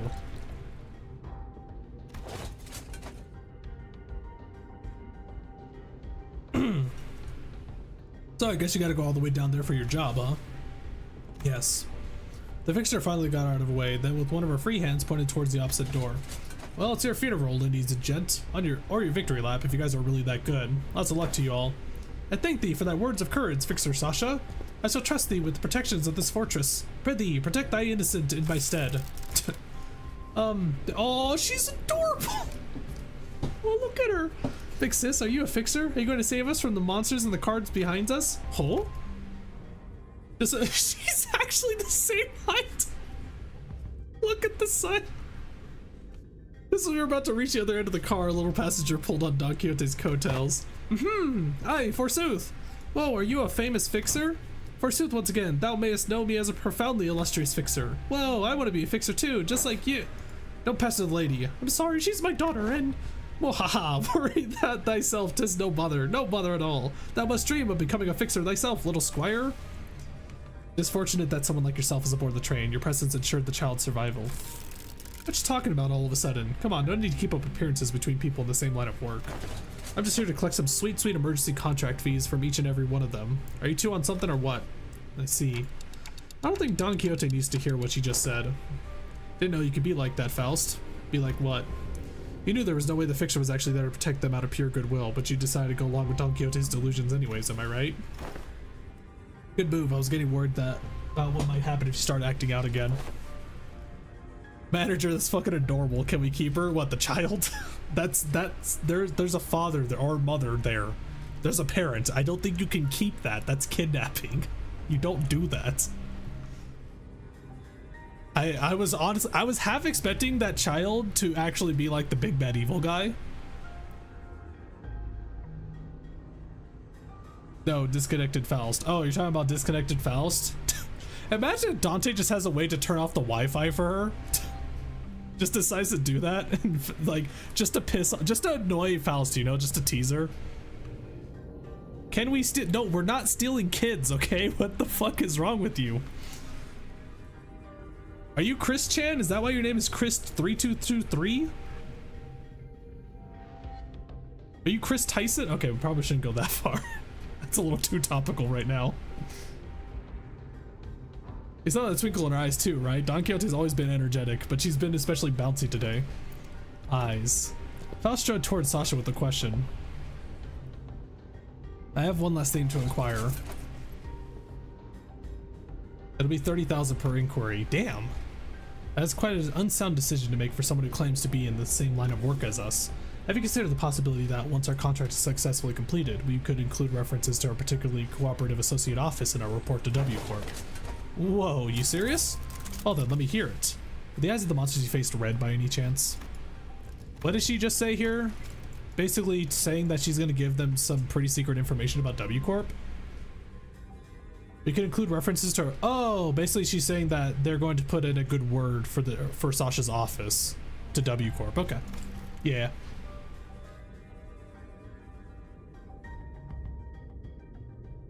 Sasha paused her swinging arms for a moment upon hearing that question, appearing to either be in thought of or trying to recall something that answered. I don't know. It was a pretty hectic battle in a narrow hallway, so I didn't have the wherewithal to get a good look at their eyes. Is something important? Well, for one, my prosthetic eye is red. That passenger over there's got red eyes. Oh, you there. Lady with the big sword's also got red eyes. What, is someone out there paying cash for info on red eyes or something? No, well, there's a question of no significance. Faust nodded lightly in her direction, then opened the door to the next car. Ugh. Whistle. Oh, she's talking about Ryoshu, right? Oh my god. Jesus Christ. Oh my god, the guy in the fetal position is still alive. Like... yeah, it's like Fear and Hunger. Jesus. It was just as we had feared. The scene that appeared before us looked like it came straight out of a painting of hell. With Ryoshu standing there. Come on, it's a little too on the nose, don't you think?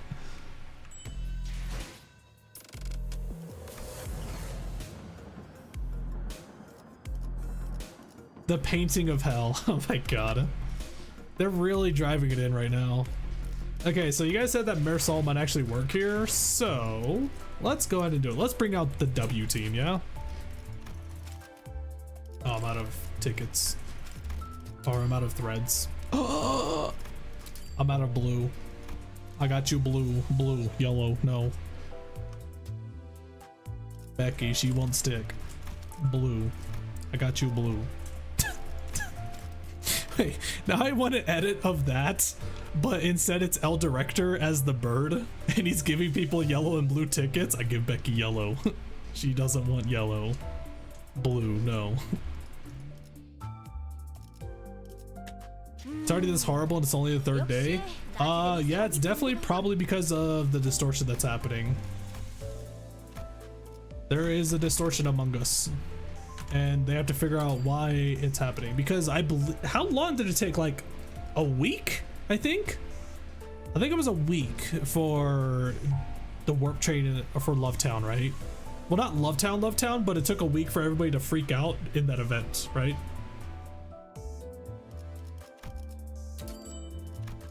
I think it took about a week or a month till people kind of just started killing each other. And then Lovetown kind of happened like 1,000 years or so, I believe, or like 100 months, something like that.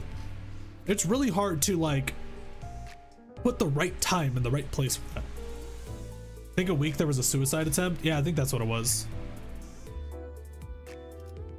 So odds are the distortion is actually speeding up the process.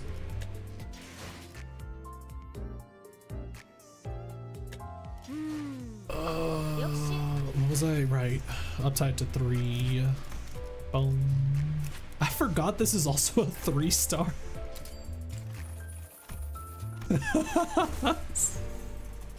This is a 3-star ID.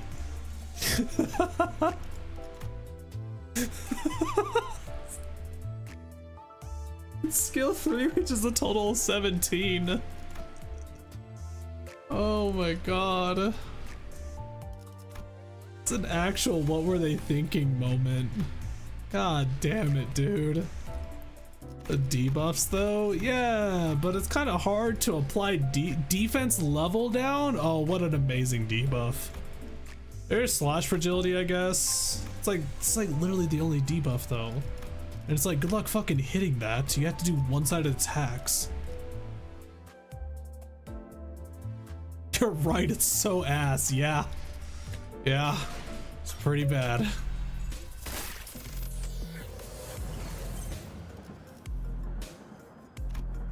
His saving grace is that he can roll 8 speed. They really were trying to make him into a tank. It's kind of crazy. I'm gonna bring him into the fight, and if this doesn't go well for him, I'm just gonna bench him and bring out probably Muller-ish or something. Actually, if he only has 2-3 speed, yeah, it's Very confusing what they were trying to do in terms of tank salt. It didn't go well, I would say. Blood fiends!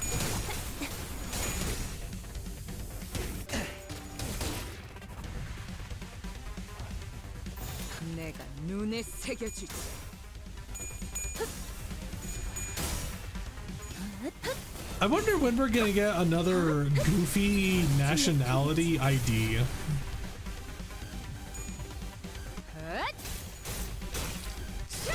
Because, like, the last one we had was the mariachi dudes.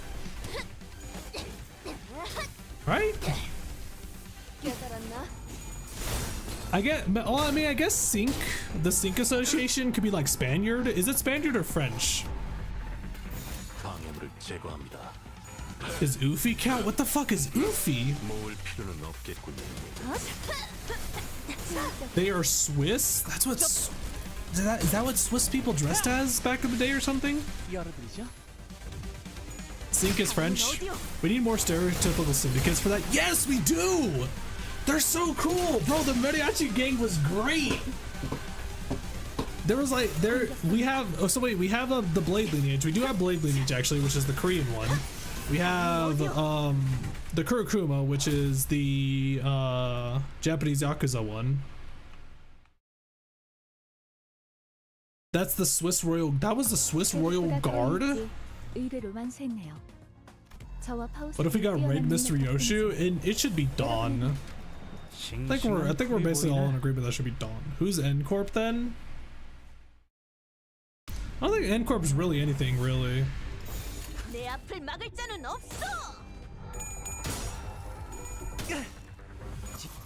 Mariachi, among some others, one of the IDs that has a unique tag in game.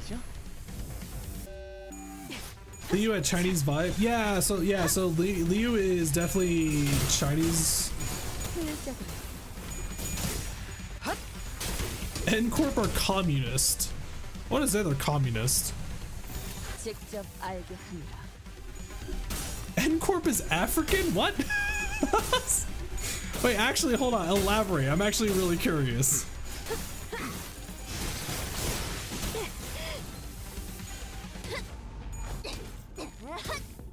It's literally German though. Oh yeah, I guess that it's Gross in Nagelhammer, right? So I guess it would. Well, I mean, it's not really German though. Well, I mean, it uses German words, I guess. I'm thinking about like design wise.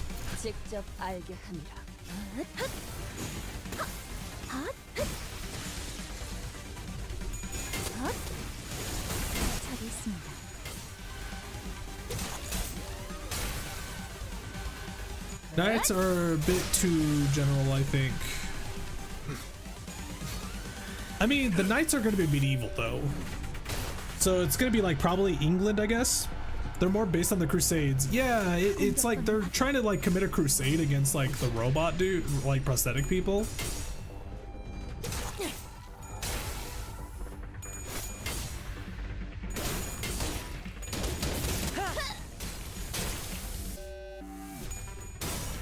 Oh my god. Oh, I just realized why he meant N Corp is African. Oh my god. Okay. You're fucking stupid. Oh my god. God damn it. I mean, I thought there was like some kind of secret service that I just didn't know. That it was like it's supposed to be like they're trying to reference or some bullshit. Because like I actually just recently saw like a clip of the Secret Service in Africa. Or like, I guess like the SWAT team or something, like trying to stop like a bank robbery in Africa. It was really cool. There's like a documentary about it. It's like the special forces in Africa. It's a really cool documentary. It goes mental. Like the bank robbery, basically they had this guy like basically on a radio during this bank robbery, and then he says, okay, go. And then like 20 people just swarmed this entire bank basically. It just completely diffused the situation. Nobody gets shot. It's crazy.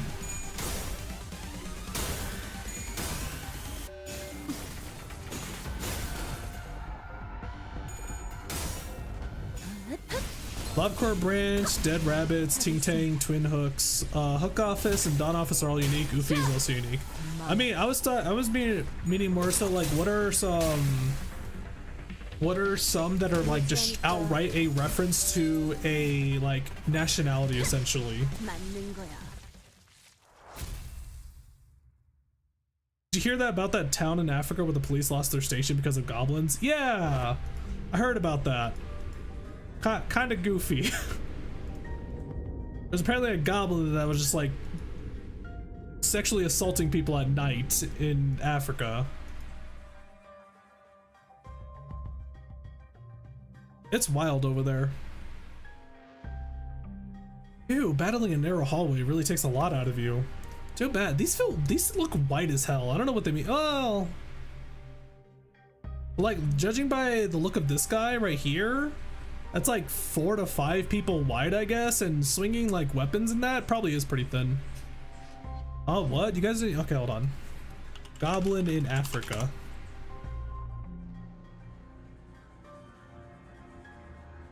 Oh, is that what it is?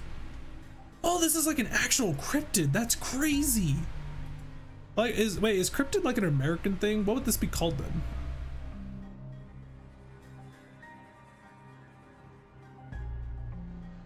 It actually just looks like what a cryptid would look like, doesn't it?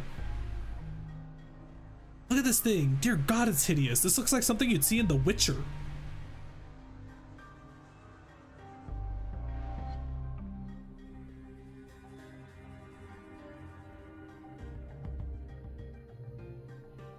The fuck is that? It's honestly just a goblin. Yeah, I can't find news of that. Yeah, there was apparently like a town in Africa that was saying like they were being attacked by goblins or something. Looks like no more folklore to me. Yeah, too bad. Making big movements where there's not a lot of room to move around and takes more energy than you might think, especially for people like us who use longer weapons. These enemies weren't much harder than the ones we fought earlier, but it was inevitable that their sheer number would eventually wear down the sinners. What are these things, Faust? Yeah, I've been wondering that too. Why are you so tight-lipped all of a sudden? Those entities are... What do you think those entities are? Huh? Didn't I just ask you the same question? Oh no, are you giving us a chance to come up with our own answers first? Yeah, I guess it really is one of those situations where they're just like so used to Faust having all the answers, so they just can't think of the possibility that Faust actually doesn't know. Of course, Faust did not confirm or deny his question, but Sinclair is perfectly capable of interpreting her silence with his own fashion. These were some things I learned after fighting them, I think. These monsters aren't mad at us, nor do they want to attack us because we're an obstacle. That's not why they're attacking us. Quite. Just apparent that they hunger for aught. Charging at anyone and anything in a desperate quest for it. Right, that's strange though. I thought hunger or thirst wasn't a thing aboard these trains. It could be determined that these entities' attack patterns that their offensives were not based on rational thought. The source of this behavior can only be traced back to primal aggressiveness. Yes, and was there anything else? Oh yeah, I think they all had red eyes. Their bodies wreathed in blankets of red. I smelled blood, so that's likely what they're made of. Then it must be the red was congealed, nay, crystallized blood. Thank you all, your input has all been very helpful. It's my turn to start whispering. What did you learn from that?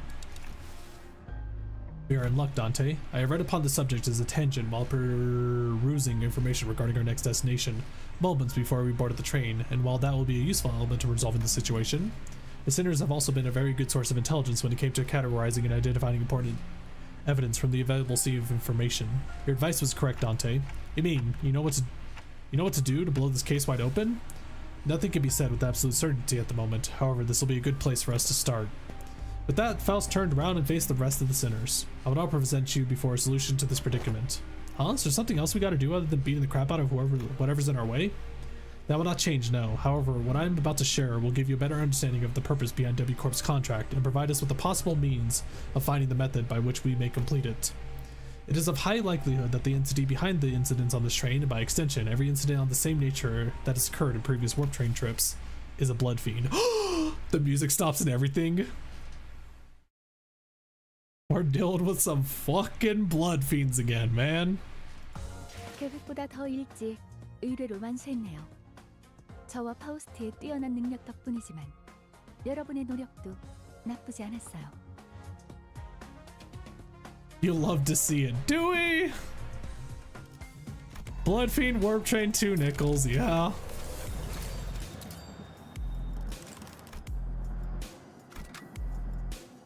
That's what Blood Fiends.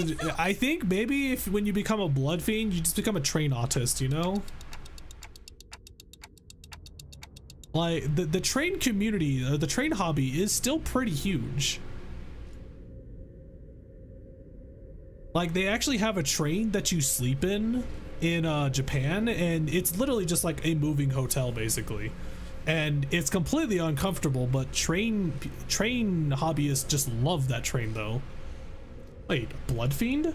What's a Blood Fiend? A Blood Fiend? What in the name of wings is that? I guess anybody who played Limbus Company wouldn't, or anybody who has only played Limbus Company wouldn't know what a Blood Fiend is, yeah. Huh, you of all people haven't heard about Blood Fiends. Thought you were our team expert on obscure lore. Verily, I've not once heard mention of these Blood Fiends. Perchance I have let a magazine article slip from my memory. Don Quixote furrowed her brows, genuinely lost. It was as though the very words sounded alien to her. I thought they were just monsters in stories to scare children in the night. They're supposed to be afraid of garlic and sunlight, right? Oh, that sounds a bit different from what I've heard. I heard their fear of garlic and sunlight is just a rumor, that they're really afraid of its water. I have been briefed on the existence of blood fiends in the past when I served as a commanding officer, and I have seen the dregs that they command. Though my memory isn't very clear, I am quite certain that these monsters here do not resemble from what I've seen. I've seen one who called themselves a blood fiend among the fingers, but the things that blood fiend commanded weren't like these rubber textured ones. Ooh, that's interesting.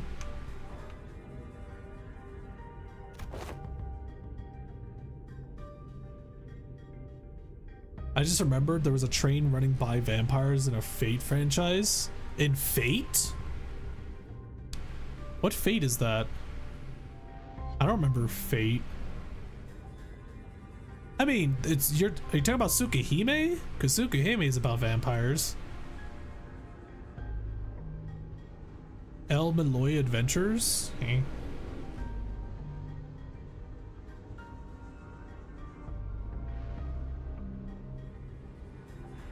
The Adventures of El Malloy.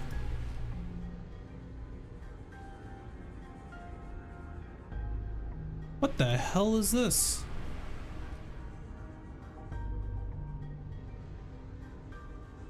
This looks like classic Fate. That's crazy. I missed the look of classic Fate, and now we have like this modern version, which is kind of it. Are there blood fiends in the Smoke War? There probably was. Like, it seems as though everybody was a part of the Smoke War.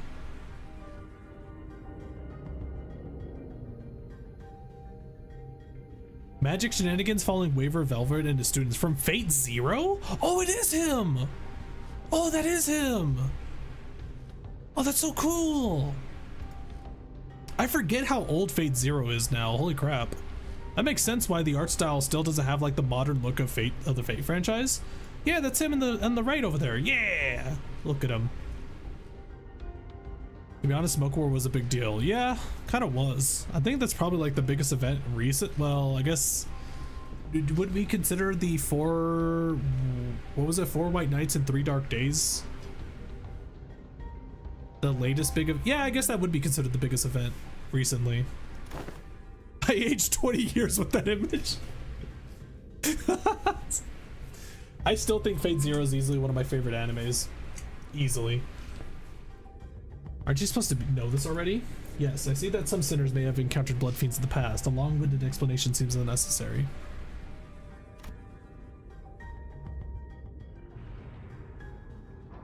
As many of you have stated thus far, the entities we face in this train do not appear to be blood fiends. In a sense, they are dreg-like beings that have failed to become kindreds. They are referred to as blood bags among relevant parties, according to information that I am aware of. Not a terrible name. Why would anyone name someone blood bags? As has been said prior, it is impossible for passengers to disappear aboard warp trains under normal circumstances. Though our reserve of intelligence regarding the warp trains or W Corp is vast, if incomplete, we could not find a possible exception to the above rule. Within that reserve of intelligence, however, I have discovered that inserting a previously unseen variable into the equation allows for a formulation of a new hypothesis. Wait, you're saying that these blood fiends can completely erase people or passengers from existence? A more accurate descriptor would be to say that they are either dissolved or vaporized. Dissolved? No matter the degree of violence the passengers may indulge in, No matter how severe the damages may be, the warp trains can revert them to their initial states at the beginning of the journey. What happens if you eat somebody? Yeah, wait, what happens if you eat somebody in the warp train? Oh, what happens if you eat somebody in the warp train? Is it like is it maybe like a, like it just turns into like this really long string of like flesh and such that goes from like your mouth to your intestines? And you can like pull it out like as if it's like a rope, like a clown, like that like that. Among several interpretations of the word, violence involves cannibalization, of course. Oh yeah, we are about to talk.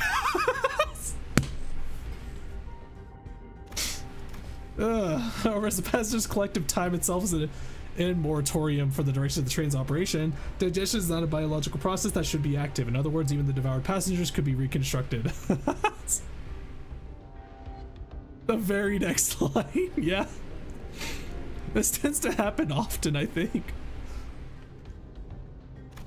Imagine being demoted to human string cheese. You're going to become string cheese. If they are merely stuffed into the digestive tract, then I suppose they could gut the passengers to retrieve the chewed up chunks of other passengers and piece them back together via the vein-like things connecting each individual. Like, how long does it take to reconstruct everybody, actually? Do they say in Library of Ruina? I don't remember if they say. Because, like, holy crap, dude, I feel like putting people together like this feels like it would take forever. However, such is not true for blood bags. Blood bags are, by their nature, obsessed with blood. Their existence hinges on supplying themselves with the blood of their victims. 1 hour according to Altus Uptime, but it depends. How many employees go into a warp train then to reassemble everybody in the train though? Is it like 100 employees go inside the warp train basically?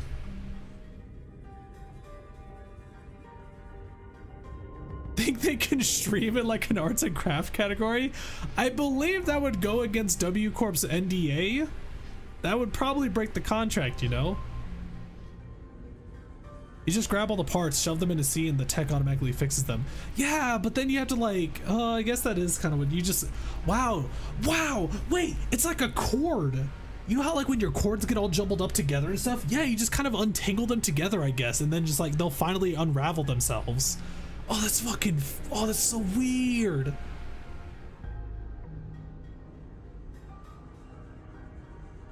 However, such is not true for blood bags. Blood bags are by their nature obsessed with blood. Their existence hinges on supplying themselves with the blood of their victims. And it is said that they must consume a minuscule amount of blood to maintain their forms. Wait, what? Didn't you say that digestion's not a thing while we're on the train? If I were to continue my deductions, perhaps consumption of blood, but for blood fiends and blood bags is a fundamentally different process from our consumption of nutrients for energy.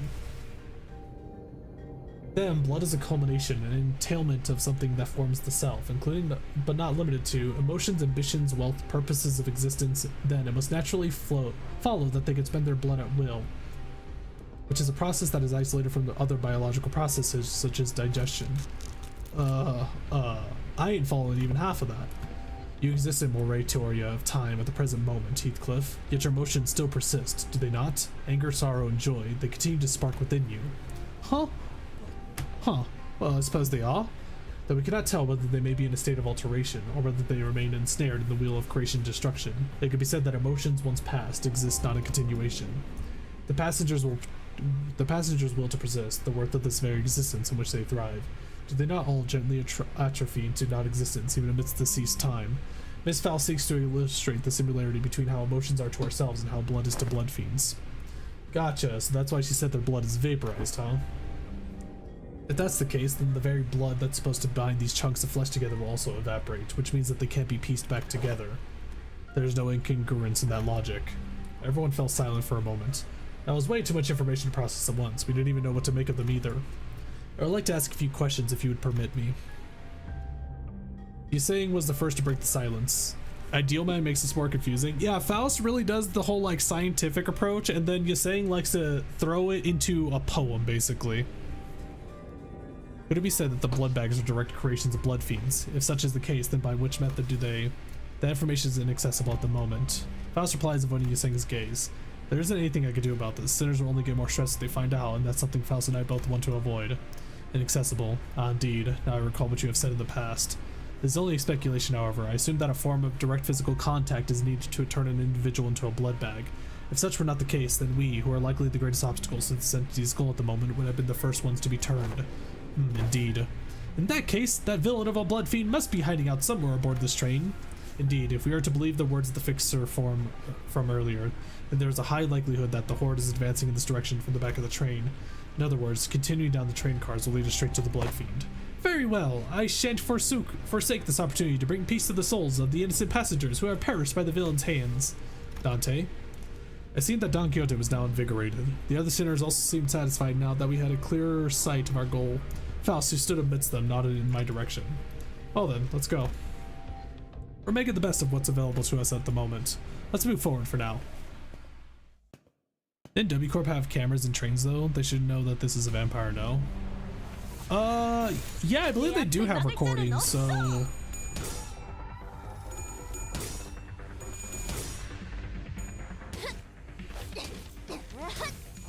I'm trying to think of like, if they have recordings which allows them to know that it's a blood fiend, then I'm trying to figure out what is the reason that they would need us then.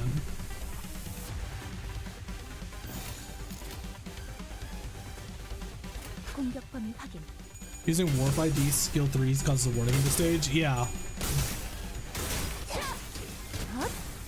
Somebody did mention that was a really cool addition. Some of the enemies you fight here are the W Corp Jannies, I noticed, yeah. What is this one? What are they actually called? Merciless Bloodback Cleanup Agent? Yeah.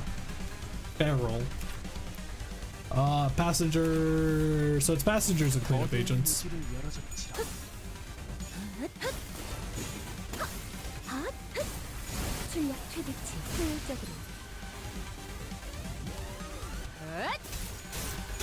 Oh, there's the alarm. Yeah, there's the alarm going off.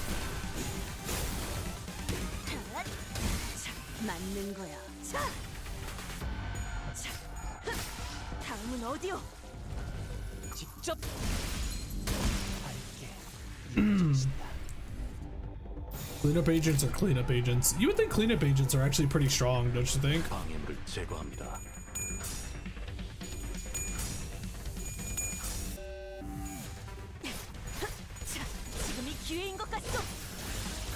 Honestly, yeah, there it goes.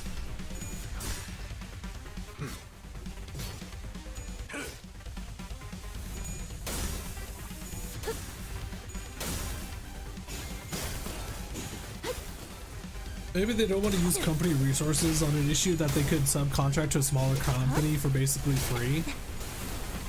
I mean, Val said it herself that they tried to figure out how to solve this themselves and they couldn't. So it's like, what your solutions are either hire a Limbus company or hire stronger fixers to solve it.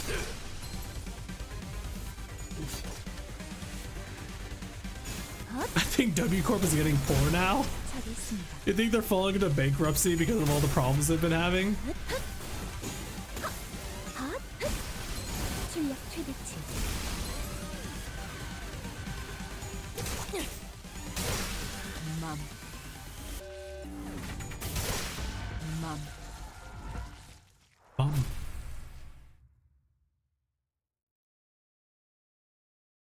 Union arrives and cares about the Rimworld tag. Oh, do I still have that Rimworld tag? Oh shit, I do. Whoops. That shouldn't be there. I mean, I was doing a Rimworld run with the Limbus Company Sinners. And that unfortunately went horribly wrong. I forgot that was still in the description for my streams.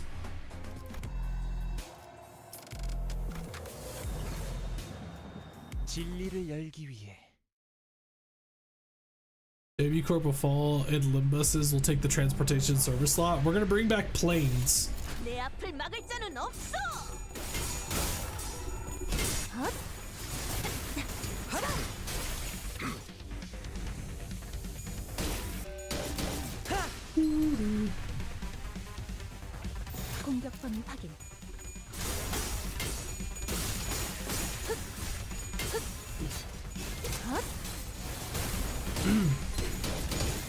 Will P Corp be all about planes and shit? Was Emma and Noah part of P Corp? 공격 범위 확인. Was that the corporation they were a part of? I forget. 출력 최대. It was J Corp.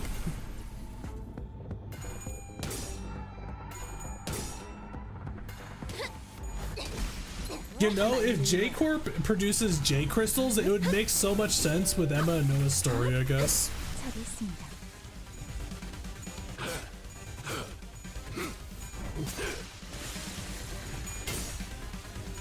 He is preservation? Right.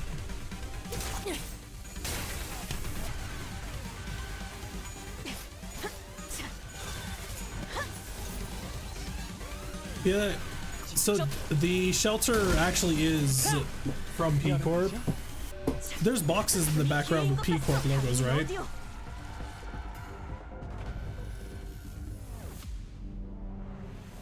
공격 범위 확인.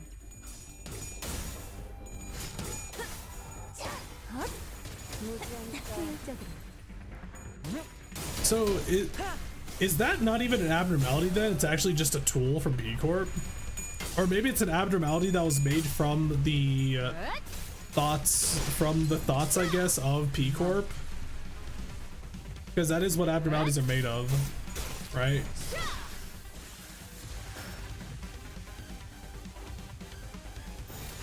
It's a tool abno. Yeah, that was always like the really confusing part with some of the abnormalities and such. Like, where did Red Riding Hood come from? Did she actually come from the whale, or was she a hunter that came from outside of the LeCorp and decided to join because she heard that the big bad wolf is in there? It's stuff like that. It's been having this argument about that type of stuff for like freaking years now. I assume Train from Hell's collective fear of trains. It's probably the collective conscience of people who had to experience the trains, but they forgot about it.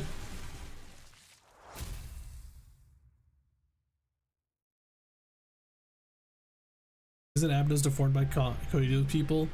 Abnos are created by the consciousness of people. Manager Squire, halt! Behold this poor fellow, he lives still!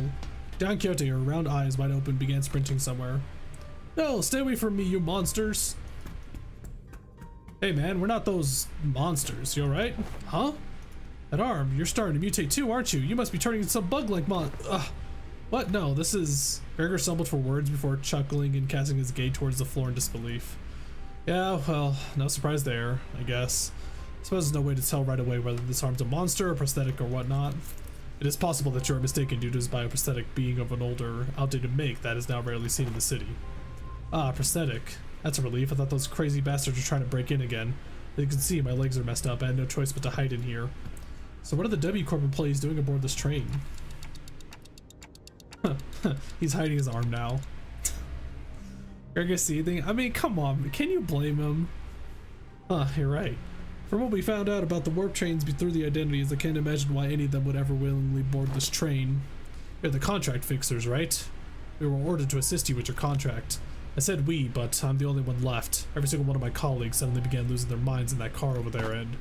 This cannot be! Faust! Is there truly no way to cure the blood bags? My apologies, that excess of information is prohibited at this moment as well. Though her voice and expression are both as serene as always, there was something gloomy about the way she said it. I may have been too reliant on Faust, in too many places. Faust muttered in barely audible volume. I don't know what I can do to help the sinners in a situation like this either. I've also grown too used to Faust's omnipresent omniscience because I could always trust it to be there for us. I was starting to realize that don't have the means to consider and make my own decisions in moments like these. No, maybe I was too reliant on everyone else. If, when the time comes for them to rely on me, when they can no longer function as they usually do for whatever reason, can I really manage them well? Lead them to the right answers? Doubt, colored with fear, begins to rise like a dark plume of smoke. He's turning to you saying, well, what can I do, right? Ugh. The agent struggled to some corner of the room with his wounded leg and pulled a long lever. They made good use of this space. The wall behind that had initially appeared to be a folding chair for employees spun open. Oh, what in the name of the wings is this? Perchance thou hast hidden here a weapon, most powerful, weapon most feared by the blood fiends. That holds some resemblance to a capsule we saw in the first class car. But why would that thing be here? The cleanup agent slept as the pod that appeared in the wall. Phew, finally. What does thou seeketh to do? W Corp prepared a small hibernation pod for employees in case of these emergencies. Verily, then, huh? Good luck with the rest of the mission. With that, he settled into the capsule and shut the hatch behind him. With the door covering the pod closed, only the folding chair and a wall covered with viscera remained. He's gone. There he goes. He had departed the scene. He blankly stared at the wall the agent disappeared into. Oh, then I guess we gotta... Let's move on to the next car. Keep on keeping on. Wait, what was the purpose of that W Corp dude? He literally did nothing. He existed just to say, you guys are on your own, laters. 저와 파우스트의 뛰어난 검 끝에 바라본다. Maybe Foul starts to develop as a character, not as part of a hive mind from now on. Yeah, I don't know where the development's gonna be going with this though. Oh, he's struggling, to no surprise. 어두운 무지를 열어줬지라.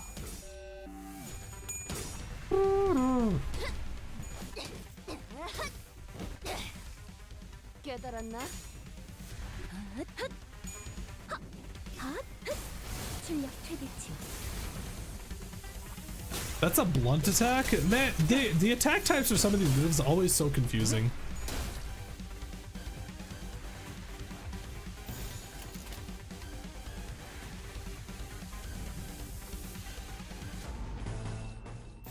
It's all struggling for Mare Salt, Jesus.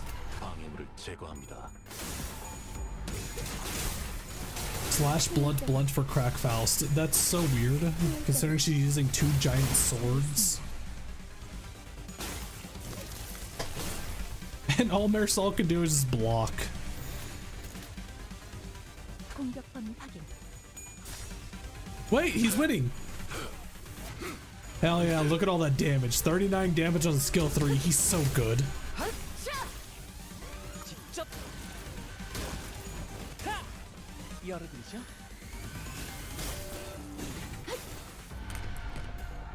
Bro, you regret?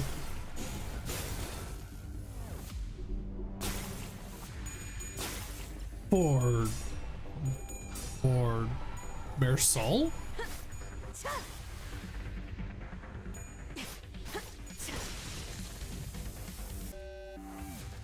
여전히 유별난 사람이시군요. Yeah, it's all slashes. What do you mean regret? Why would you... Yeah, it's just for blunt attacks.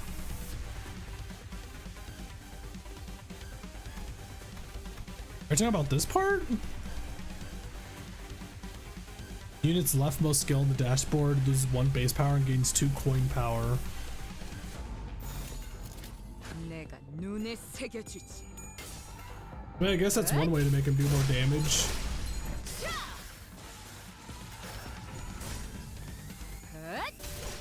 Just deaders everything.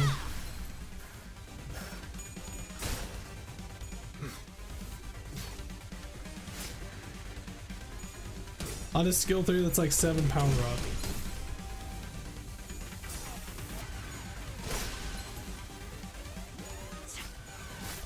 Skill 3 is so bad it doesn't get alarmed for violating dimension. He's not doing that though with his ID, I believe. He's not, right? Oh, I just realized I have W Corp Yuseng also. 여전히 유별난 사람이시군요. Yeah, it's just called energy current. He's not doing like a rip space or anything. 방해물을 제거합니다. Dear God, I'm trying to imagine how big the last fight's gonna be if we actually do this chain fight stuff now.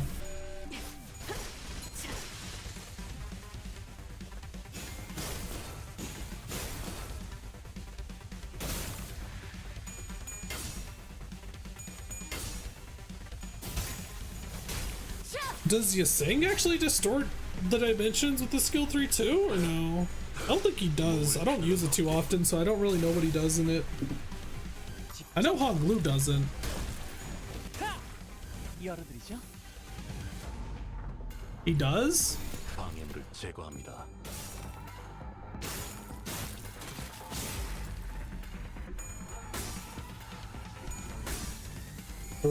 You have 45 sanity. Why are you getting tails? Wait, did that passive just call? Is this passive called Rough Bloodsuck? What a name.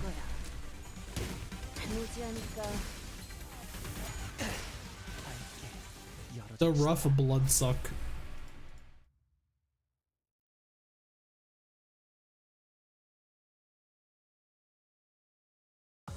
훌륭한 전시회였어. 이건 오히려 고맙다고 말. Let's see. Edit the team. He's only level 35.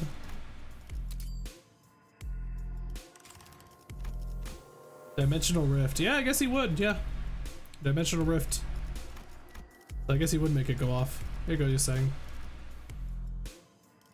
What are we at? 40, 120. Did you guys say that the max for bonus is 120 only? Can you buy the ID from the store? Oh, good point, actually. You only get 120 bonus? That's so lame. Yeah.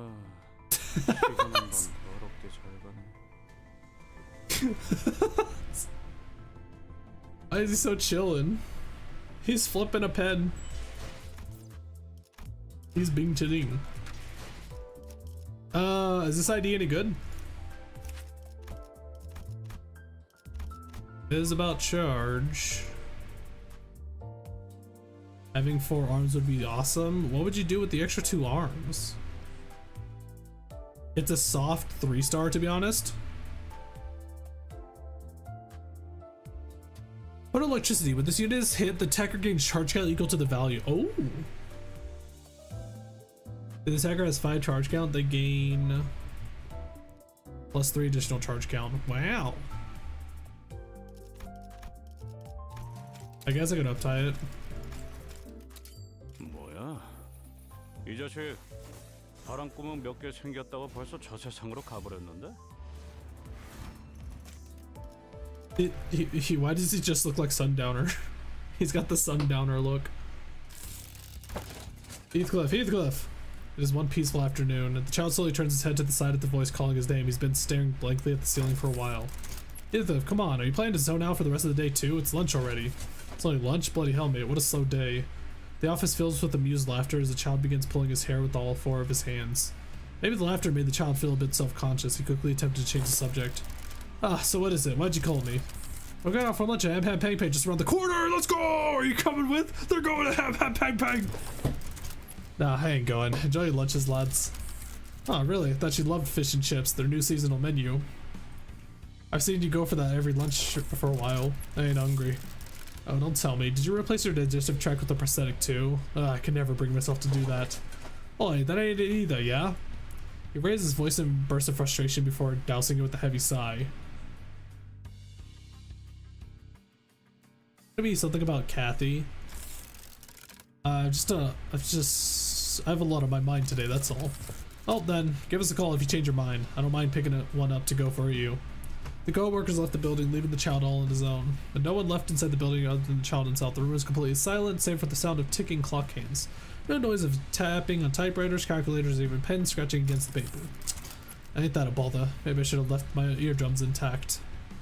He absentmindedly rubbed his ears, which had been recently replaced with a prosthetic. Then he went back to staring blankly at the ceiling. Wait. Rubbed his ears, which had been recently replaced with a prosthetic, huh? Looked pretty real to me. Child's been having funny thoughts as of late. It ain't there anymore. The fun of battle. It's gone. Violence was an old friend of the child ever since his backstreet days, but it's never felt this dull. A good singular strike used to make him laugh with exhilaration. Facing down a powerful enemy used to make his competitive spirit burn brightly even as he grumbled.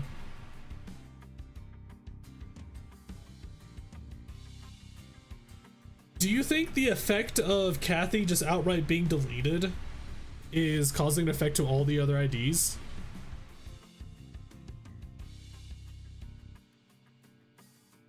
I feel like that's what might be happening. Of course, when he cooled from the heat of the battle, he'd go back to his usual self, thinking things that an average person might think. Not wanting to go so far as to kill someone, for example, or maybe that he might have got a punch too far. But he gained less and less of these thoughts as of late. The same was true for the day he participated in a contract expedition. You crazy son of a, you lost You almost lost your arm just there. Yeah, whatever, mate. I'll just replace it if that happens. Boss lady's got dozens of backup bombs at the ready. You must have lost your mind. A child was, per the terms of contract, battling a syndicate at the back streets. Though among them were using prosthetics as well, but most of them had them installed at workshops of dodgy quality, and there weren't that many of them anyways. Both syndicate henchmen reacted with the same horror as they faced the child. Attacks that other fixers would back away from, the kind of sweeping attacks that would help make room for them to momentarily regroup. You daft, keep stabbing at my arm and you won't even hit my circuitry where it matters. None of them even phase the child. Instead, he gladly took the hit and continued to advance closer to his enemies. A destroyed arm, a punctured shoulder, none of that was that critical. He could simply replace them within minutes. The child, a fixer with prosthetics, did not care no matter how much damage he took as long as he had enough cash. The battle was easy, of course, but the child was bored. Even after a grueling battle, all he could think was, oh, we won.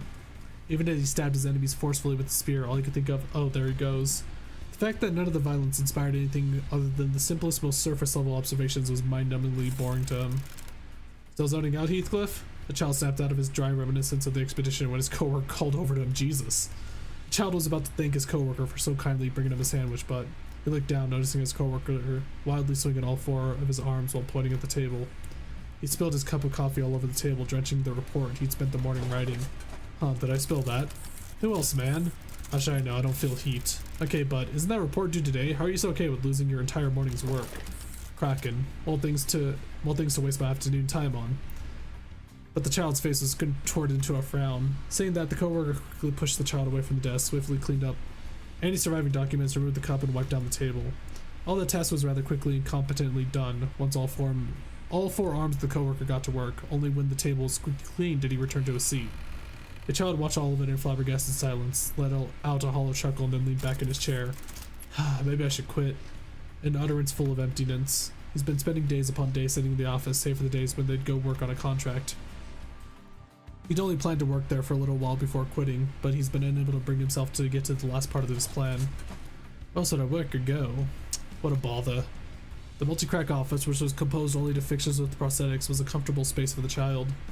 Spilling hot coffee at someone was no big deal here. He could also hold conversations about replacing his arms and legs without making things awkward. Maybe it was that sense of camaraderie within this group that made him feel awkward every time he left the premises of the building. Grabbing piping hot items without hesitation, walking for hours upon hours without ever getting tired. It was those little things, those minor details that had been making the child feel a sense of alienation ever since he replaced most of his bodies with prosthetic parts. Well, I suppose I ain't going anywhere without my family. Wonder if we'll pick up any interesting contracts today. Waiting and waiting for a small pebble to make the tiniest ripple in his tedious, uneventful life, the child looked back up at the ever so familiar ceiling. Days rolling, clicking by like cogs in a machine. The child was merely growing used to that kind of life, the life in the city. Huh. So it'll definitely happen. Like, it'll definitely be verified, I guess, in the next ID. Because they didn't really mention anything about the office being the issue of him being so bored and such, yeah. Next is Earl. Oh. Is the Earl Cliff actually the next one? That's just mundanely depressing. I mean, yeah, he lost his main motivation in life, basically. It literally just doesn't exist, and he doesn't know why. His main motivation in life is just gone. Oh wait, hold on. Let me level up the center.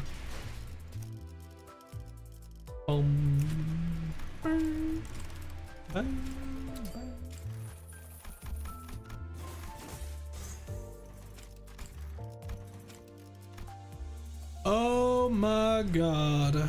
Bro, my tickets, help. They're actually just all gone now. I'm actually out of tickets. Like, I have enough for one more level 45 max. I feel like I've been saving up those tickets forever, and now they're just gone. Buy some from the event shop. I mean, yeah, I'm definitely gonna get these when I can. This is enough for one level up right here. For one max level up.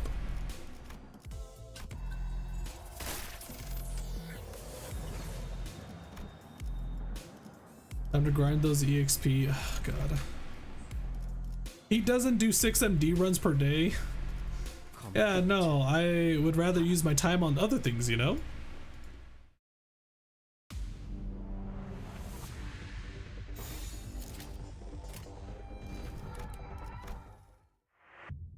Forgot to bring Yasang and Heathcliff. It's not enough. I tried. Yeah, wouldn't it be nice if instead wouldn't it be nice if instead of director saying yo Lunashi, he would say like maybe yo EXP tickets maybe? Wouldn't that be nice? 오, 외부 일이냐? 오, 다들 1인 견자. 열쇠가 필요하신가요? 목적지까지 가기 위하여. There's a surprising lack of Shireen as a support. Oh, you're talking about the announcer? I was like, what the hell are you talking about, Shireen? Why would I have Shireen as an announcer? Honestly, the announcers are kind of eh. I think it's mainly the fact that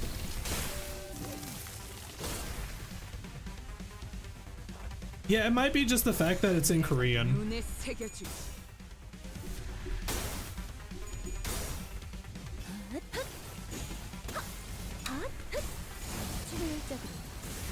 There's also the fact that some of them really are just yapping.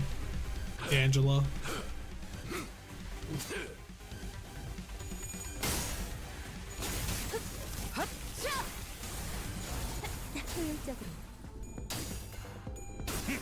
Imagine the Shireen announcer gets assassinated mid-battle. Bro, I can't wait if we see the She gang again, dude. Oh my god. 공격 범위 확인. The She gang is like, I just want to see them absolutely pissed, you know?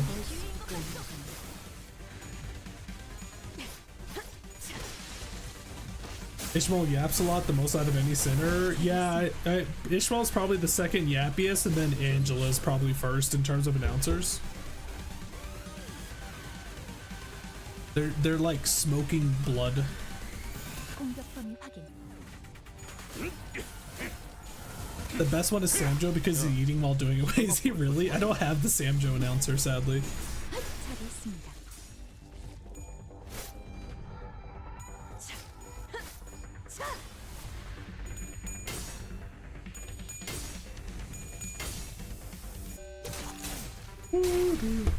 Molar office be yapping? I mean, there is 3 of them, so I guess it does make sense. 벌써 끝나간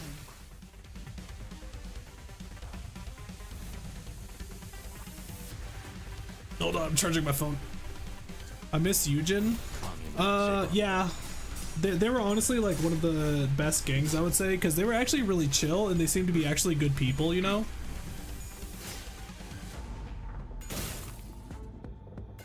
Like, for example, like the Bloodborne gang in Pringle's office, they just seem like they're there for the job, basically. Whereas the She Association, like Eugen and the gang, actually seemed like they wanted to make a change, you know? I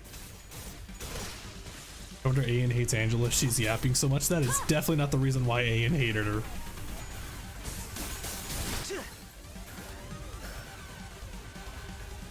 공격 범위 확인.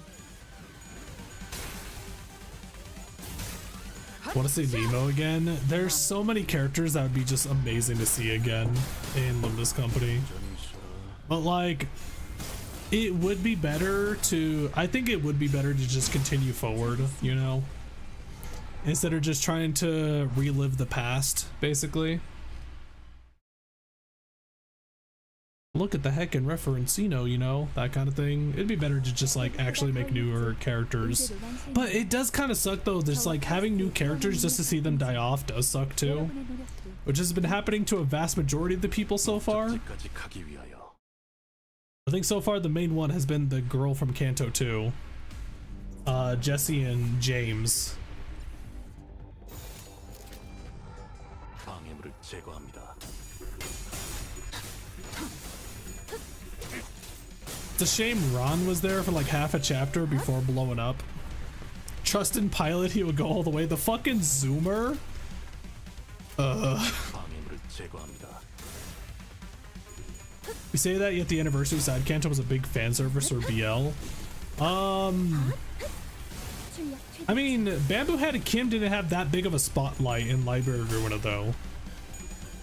Like, he didn't have like an actual story, you know? Oh my god.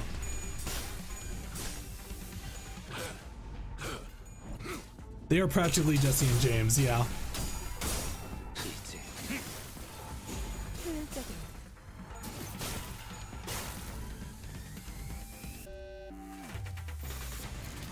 내가 눈에 Kim is 새겨줄게. cool. Honestly, we don't really know much about Kim though. He just kind of exists. Doesn't say much. 그다지 유 효율적인 Bamboo just came to the, he came to the library, got booked, comes back, sees like his entire group dies, distorts. Not even saying a single word. 방해물을 제거합니다.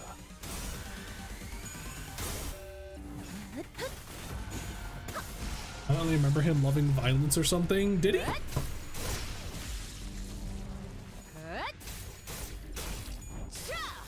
All Kim needed to do was have dope passives and a cool ult. That just made me think of a MOBA. 처리했습니다. MOBA Project Moon, let's go! 방해물을 제거합니다. Project Moon finally makes a second game. It's a MOBA.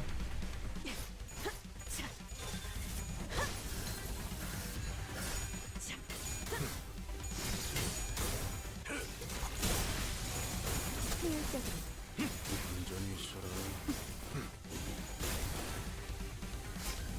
If it's a MOBA, I'm actually distorting. It's a smoke war MOBA. 내 앞을 막을 자는 없어. I guess the smoke war would actually be the best setting for a MOBA. 지금이 기회인 것 같소. 다음은 어디요? A one card game like Hearthstone, yeah, an online card game I think would be either an online card game or fighting game. 처리했습니다. 다음은 어디요?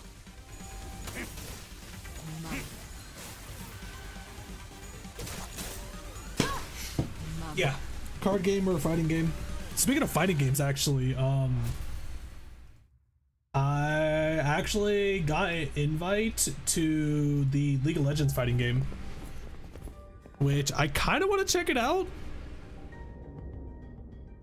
Something caught my attention from the corner of my eye after another round of brutal combat.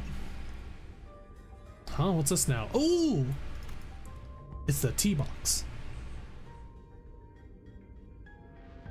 We're on the final card adjacent to the freight car, but we discovered that odd box with the T-Corp logo on it. Ah, 'tis the emblem of T-Corp. It appears that it was broken in the fierceness of our battle. Isn't that chief executive guy Hubert, right? Didn't he offhandedly mention something about partnering with other wings?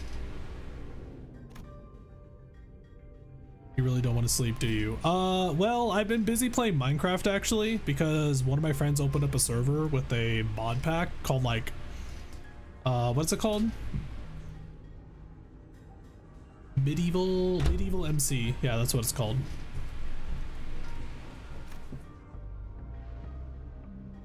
Such collaborations are not limited to T-Corp. It is oft the case that a wing may work with another. And like Braum is in League as a base support, but to see him transfer to a fighting game is extra cool. He's like a shield dude. Yeah. I mean, I played League for way too long. Braum was really cool. It is only on rare occasions that they are urgently request the assistance of less significant, lesser known corporations such as our own Limbus company. Their choice appears to be quite irregular. I didn't know, lol. Yeah, I've been playing since my first release champion was either Karma or Jarvan the Fourth. I don't remember which one came first. And I've been playing since basically. And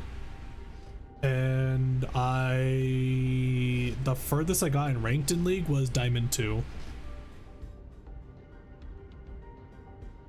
Stopped playing League with Vanguard release, but I reinstalled it recently. I started playing Dota 2 recently as well because of the same group of friends, and I genuinely think Dota 2 is just way better. Heard Dota 2 is like a lot better on a gameplay scale. Yes, Dota 2 has way more stuff going on, like in depth, despite taking longer, right? I think fights or matches on average take like 40 to 45 minutes in Dota. Because like they can possibly end in 30 minutes, but if you're playing with randos and such, and especially at my level, because I just started playing like almost a month and a half ago to 2 months ago, so I'm still playing with like newbies and such, and newbies just don't know how to end a game. Average low ELO league match if you don't FF15. The other issue is that they have this thing called high ground, which was a thing in StarCraft, which is what MOBAs originated from. They have this thing called high ground, where if you're in a lower ground area than the enemy, then you actually have a chance to miss range attacks, like at 20%, 25%. So your base is on high ground in Dota 2. So the enemy has to fight against you while you're on high ground, so the ranged heroes have a chance to miss while trying to shoot at high ground. Yeah, that was the thing in StarCraft. In StarCraft, you actually have a chance to miss if a unit is hiding behind a tree also. Trees also give you a chance to dodge too in StarCraft. Those are Debicor's heydays are long behind them. Dota has advantages on high ground. Yeah, that's great. Yeah, Dota just has like so much more in-depth stuff compared to League. There's like so much more things you have to do, especially as a support. Support is insane in Dota now. Like every character basically has like three activatable items in Dota. Like even the carries. Uh-oh. The W Corp's heyday is alone behind them, just like this wall that's falling apart, revealing what's behind. Oh, speaking of falling apart, this room sure got messed up, huh?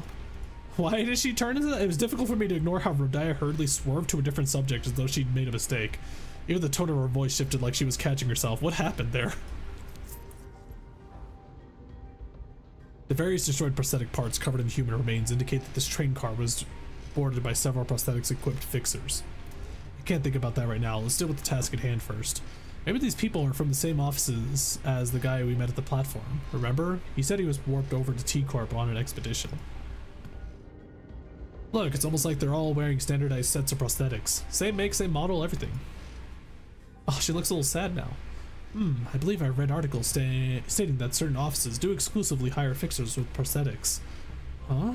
Wait, we were walking through the bloody train car when we suddenly heard Sinclair's voice crack as though he saw something awful.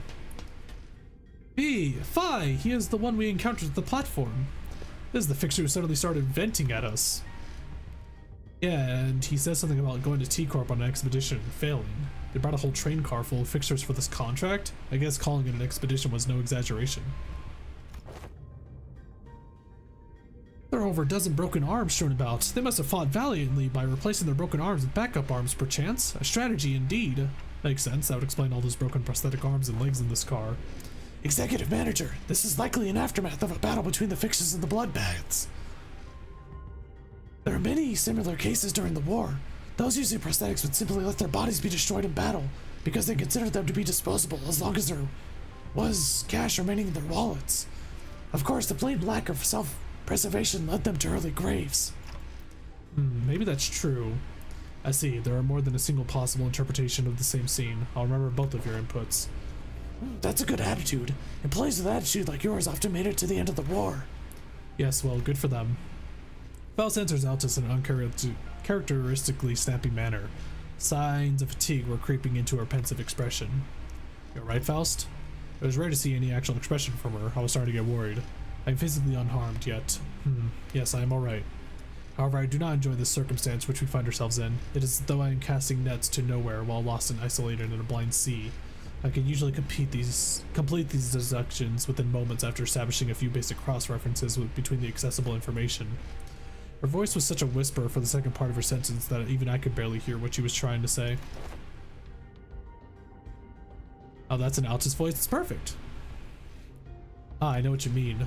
Feeling like you're completely lost, obsessively casting net after net over the black ripless lake, in a desperate hopes that one of them might pull in something we could eat. No way to tell where we are, no way to tell if there's even anything to eat under the glassy water surface, grasping at the straws, you know? This sense I find mired in is not unlike your own. It is like lying my back over an unseen grave, for the reflection of radiance upon my eyes, and the sanguine scent hanging from the tip of my olfactory tells me not to the forging path. It seemed that the first part of the sentence was well heard by Ishmael Yusang. However, they walked up to her and shared a few words of consolation. By the way, I don't ever recall you talking like that, Faust. I don't know what it is, but you feel different from your usual self somehow. That is... I mean, I don't hate it. I'm actually glad to learn that you have a softer side. This unseen side of yours, it is unfamiliar, yet quite fresh. Is that so? Faust's reply was cut. She closed her eyes. Or curt. L'exception le will. She's American, not French. As per the information provided by the pamphlet at the platform, it is likely that this train is composed of 12 passenger cars and 1 freight car. Because we are on the 11th car at the moment, that leaves a single car between us and the freight car in which Mephistopheles is secured, which means that there is a high likelihood that we will soon encounter the blood fiend responsible for the creation of the blood bags aboard this train. Beyond that door, well, how strong could it be if its fought is this week? There were so many of them, but we practically smashed through the entire horde. A different, more accurate interpretation would be to say that being capable of commanding a force as large as the blood bags we have defeated should be considered a high-risk entity. Although this is not common knowledge, there is a subcategory of fixers called blood fiend hunters who specialize in, yes, hunting blood fiends. It's actually just hunters of Bloodborne.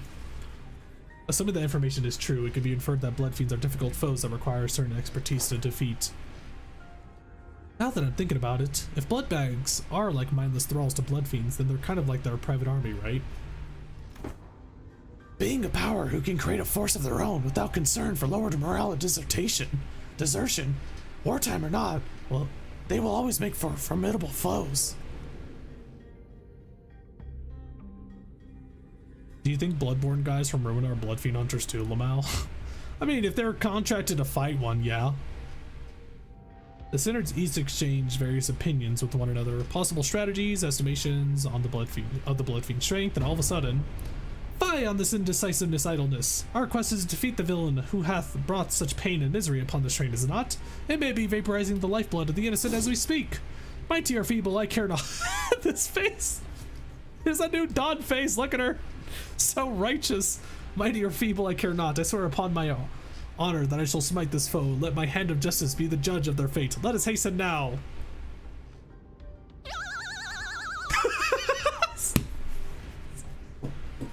That was her fucking charge. Her victory cry. That was her war cry. Don Quixote's sudden outburst immediately put a stop to the chatter. She's not wrong. Besides, we have to deal with the blood fiend to complete our contract. With that, I opened the door leading to the final car of this train.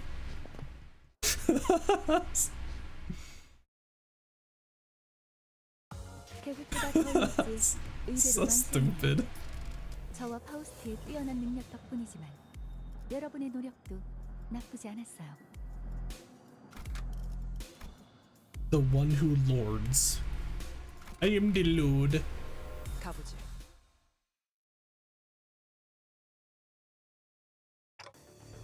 Do you guys actually want to watch Minecraft on Sunday instead of Elden Ring? I think I might just give up on Elden Ring. Well, stream it. I'll probably finish it, but I probably won't stream it anymore. This room. Oh my god, look at him. What a jabroni. What is with that look on thy faces? Thou stand. He talks like Dawn. Oh no.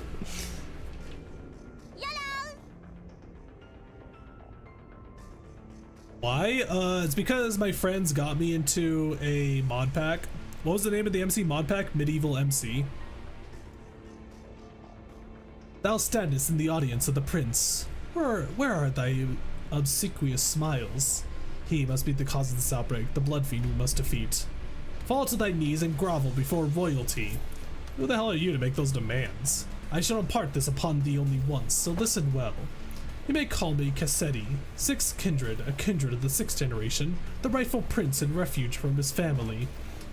Art thou the villain who hath brought such destruction and massacre upon this vessel? Don Quixote just walking up to him like, die, monster! You don't belong in this world. Thou art a chatty one, so rudely before your prince, yet I am feeling generous, for I am quite sated at the moment. As thou must have seen on thy journey here, this place is a hall of banquet for a feast most majestic. No matter how many blood bags I create, no matter how much I devour them, the humans just won't stop coming. I only enjoy what was cast into my maw. He dons a mask for the purpose of merrymaking. If we're really gonna exchange pleasantries, why don't you take that mask off? Do you not even know the basic etiquette? Oh, this mask. Oh god, he's so ugly. Won't come on, can't take it off. Shouldn't take it off. There's no prince without the mask.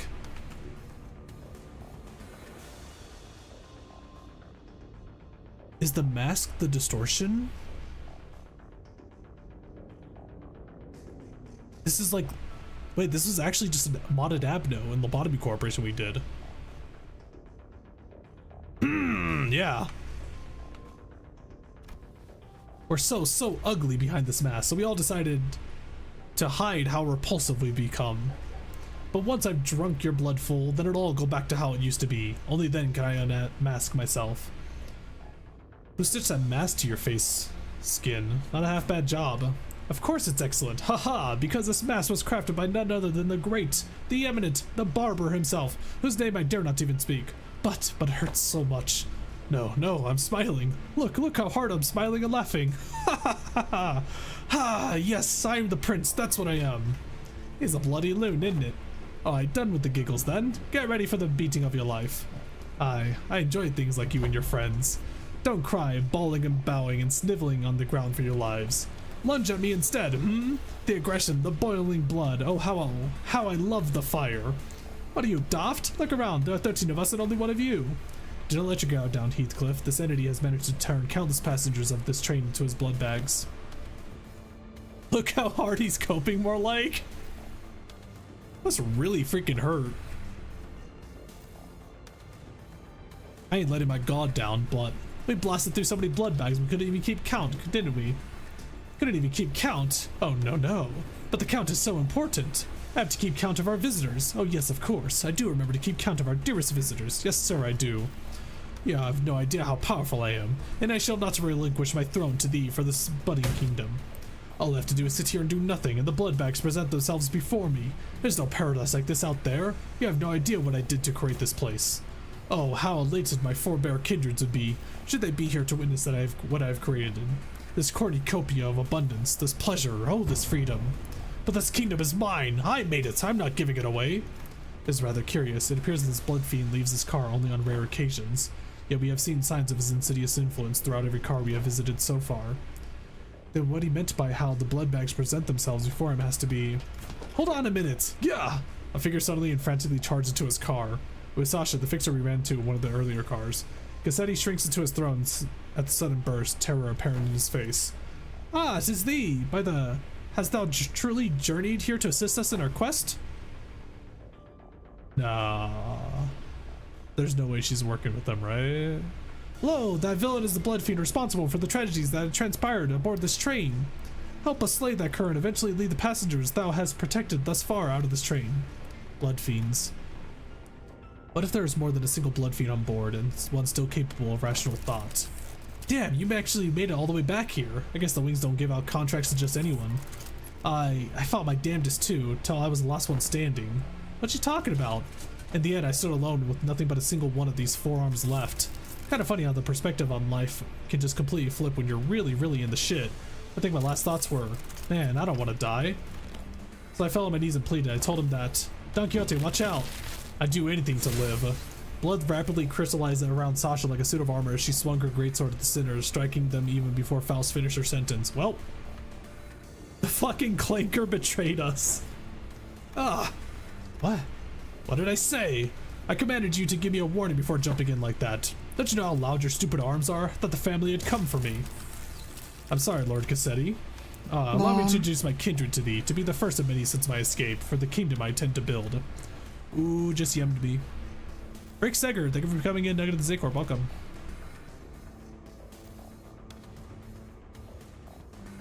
My kindred, my loyal squire, who shall be at my side as I build a dynasty of my own, my family. Lord Quixote, I intended to select the more powerful of the bunch to send to this car as you have commanded me, but the humans in my car were all weaklings, so I present before you this group from the first class car. Delta Storm, thank you for becoming a prime nugget. This dude is wacko. Are all blood fiends this soft? Honestly, not really, I think. Like, the distortion detective one seemed pretty chill. Kindred. Are you even aware of the exact nature of a kindred? Nah, but I can tell you this. When I accepted my lord's blood into my veins, it was as though I was reborn. I see, a kindred to a blood fiend is like a sub-entity, similar to sub-entities created by distortions or abnormalities. It must have been desperation that drove you to accept that proposition without hesitation, despite the lack of relevant information.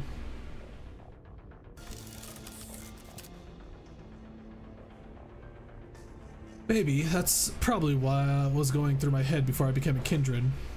Thou hast been in cohorts with this villain all this time, as his underling? Even here then, when we first laid our eyes upon thee?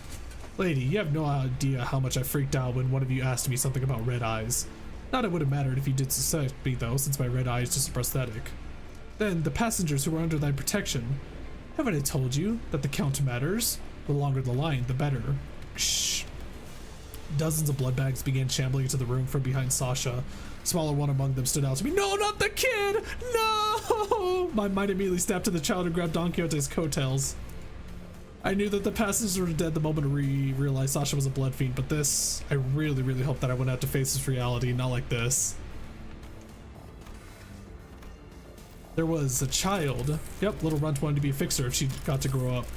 Good thing she won't though. I can tell you on good authority that living as a blood bag is way better than the drudgery that is the life of a fixer. Believe me, I know. Hold thy vile tongue.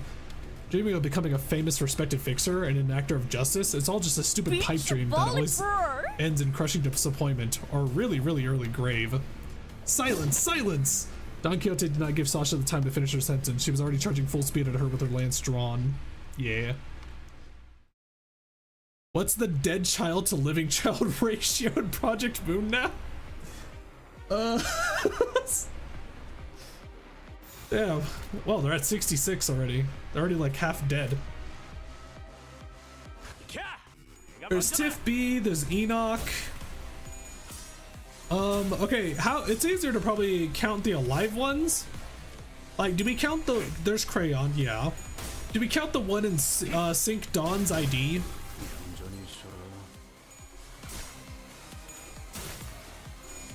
And then there's the kid that Don Quixote rescued during the K-Corp checkpoint. Charon's like 25 or 24 or something like that. Charon isn't really a kid though, in my opinion. She's like a teen. She's in her like 20s, I'm pretty sure. Would have suggested Tenma, but she's 27. Tenma's 27, yeah. The Bloodborne girls, the Bloodborne lollies, they're like 25 and 26, I believe.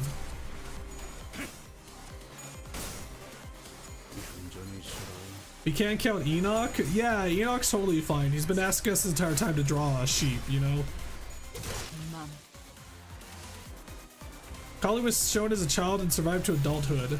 Well, I mean, do we count those? Because then, like, literally every single adult here would count then. I think it's probably we're counting people who are childs and we only know them as kids, basically. Tiff, Lisa is also fine. Define fine, because they did die, you know. They weren't shown as kids though. Who, Tiff? I don't think Gebera counts because yeah, we did see kid Gebera, but she's not a kid anymore. Enoch was the dude. Yes, Enoch was the dude in the sweater. Does Queen of Hatred count? Probably not. I'm pretty sure not. Reminder, Tenma's like 27 and the Bloodborne lollies are like 24 or 25.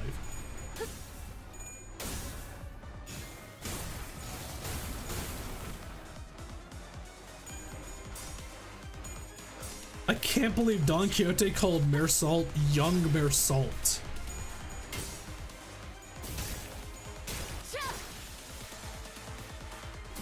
So Don has to be around 40 years old.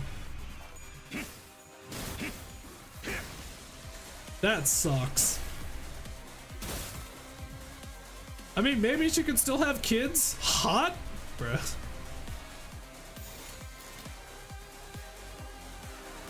There's the fact that there's so many people who just don't want to have kids is wild.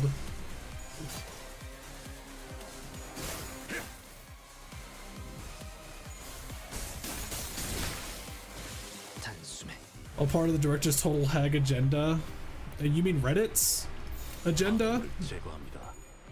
Anybody who likes hags and proliferates this hag beam are just Redditors, pretty much. Does Roland's kid count as a dead kid? That's fucked. Unbelievable. My first kindred to be created without their authorization. Is this bumbling fool? I pray for your forgiveness, my parent. Be gone from my sight. At least thou hast brought me blood bags for sustenance.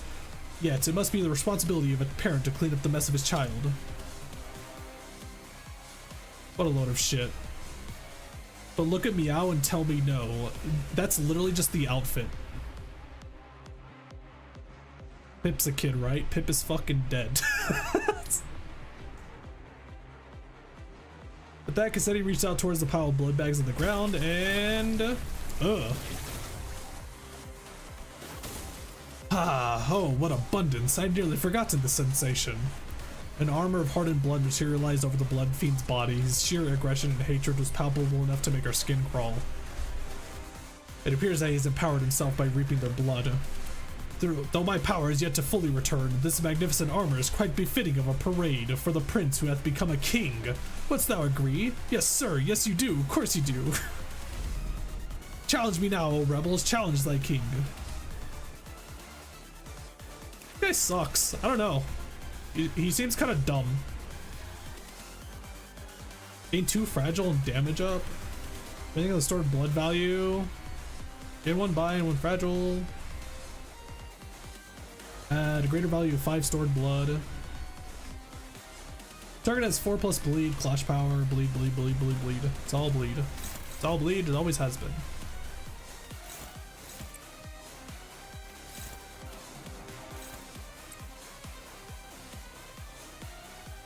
Elena was really disappointing though. She did seem like kind of a person that just was having a temper tantrum almost. Vampires suck, it's kind of obvious. True, actually. Did forget about that important part about vampires, yeah. 방해물을 제거합니다.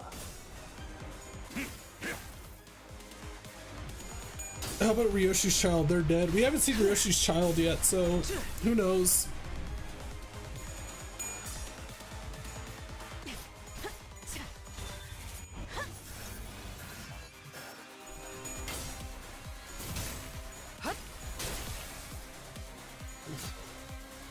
Bina really just told Elena you're never going to amount to anything again, then fucking killed her.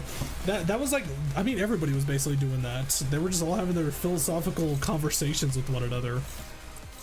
Even Nutsack was talking to like 3 animal heads that were just like neighing, barking, and cacawing.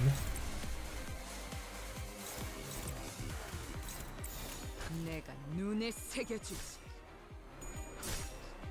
I mean, we don't even know if Ryoshu has a kid, but I think she's implied she's had one. There's also the story, because she's based off of the book Hellscreen, and if you read Hellscreen, yeah, she might end up not having one. That would be wild if she actually does have a kid, I think.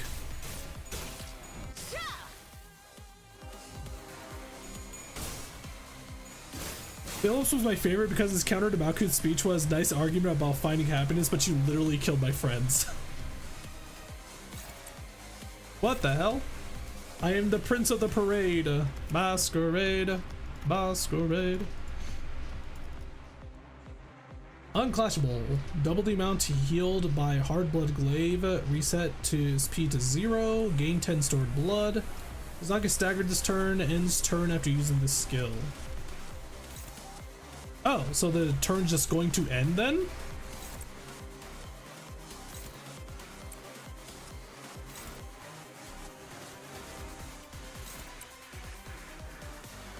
Let's see, can I dodge this actually? It's unclashable and the turn just ends, so like, wouldn't you just do defenses then? 내가 눈에 새겨주지.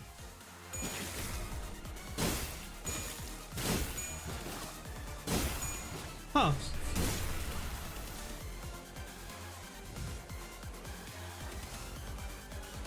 So I wonder if we actually did have nothing but evasive people, would we actually just like negate that entirely? Holy crap.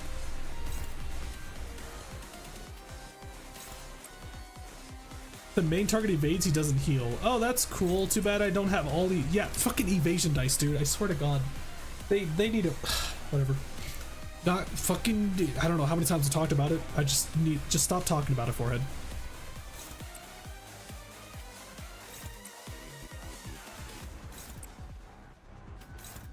Just don't talk about it.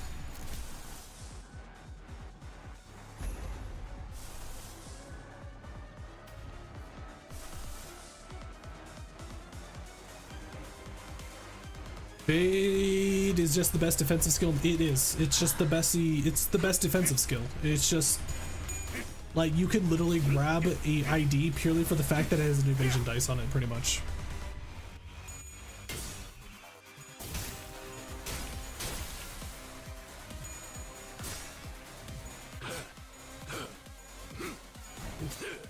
Look at Marisol go! He's chopping. Fade has so much going for it. It does. Counter needs something. Counter either needs to do like insane damage when countering, or it needs to, and then like block dice need to do something, either like increase the amount of blocks, or it's whenever they get hit something happens basically. Ursula has a guard. Yeah, he has a block. Like this, what this needs to do instead, it needs to like every time they get hit while guarding, like get charge count, something like that. Andrew Squire, do you think that Mersolix Dawn shippers got more food from this Intervalo? Well, of course, that's because I'm one of them. Dawn, like Mersalt and Dawn is like the best couple ever. They're just so adorable together. Like, look at these two. Look at them.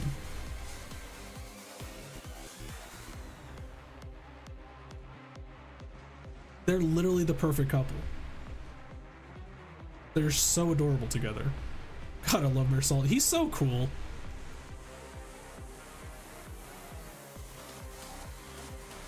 Like, I wish that I wish that like that could be a dream for a future, like maybe get as built as Mersalt. It'd be so sick. Like, look at them, just look at them. Look at them together. They're perfect. Still, hold on, I'm distracting you guys with like some good Dawn and Mersalts, but I'm trying to find the best one. I know I have the best one somewhere, and I've showed it before, but I need to show it again to reiterate how great it is. Oh, this one's a really cute one. Oh, look at them. Yeah, this one's a really good one. Hold on. That's not the best one, though. That's a really good one, though.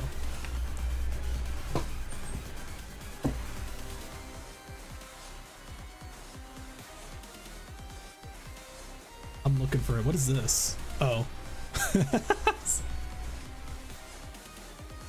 Pulled out the Dawn folder for this one.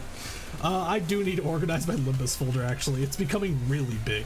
It's not organized at all, so. Where is it? I've lost it.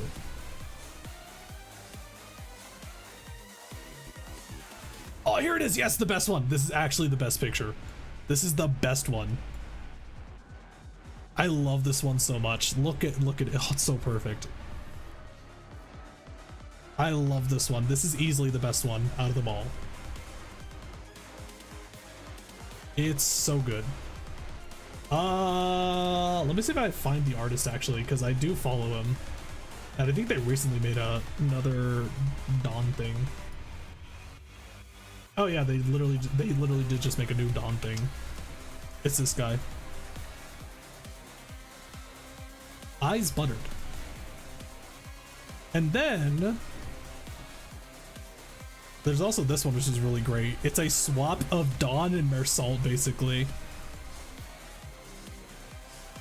Which it actually is just Ezra and Moses from Distortion Detective, so.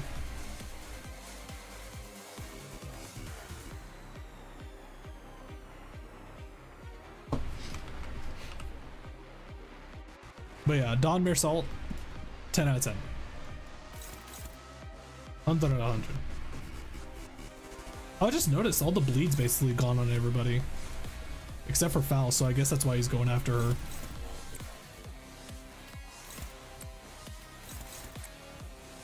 Dominating. I don't think she's gonna... Let's try to get the bleed off her first before we decide to clash with her. Def Twitter, if you managed to dodge spoilers thus far, yeah. The main thing I've seen really is just people are saying how great this this Intervalo is.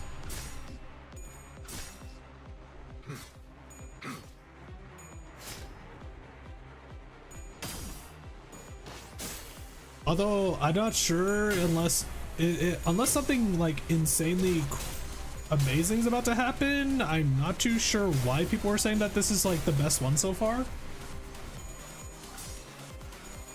Like, it has its really cute moments. Zay's so clueless. Oh boy. He doesn't, so there is something more that's gonna happen, okay. Because it feels like we're close to the end, and so far I haven't seen what people are freaking out so much about, so yeah.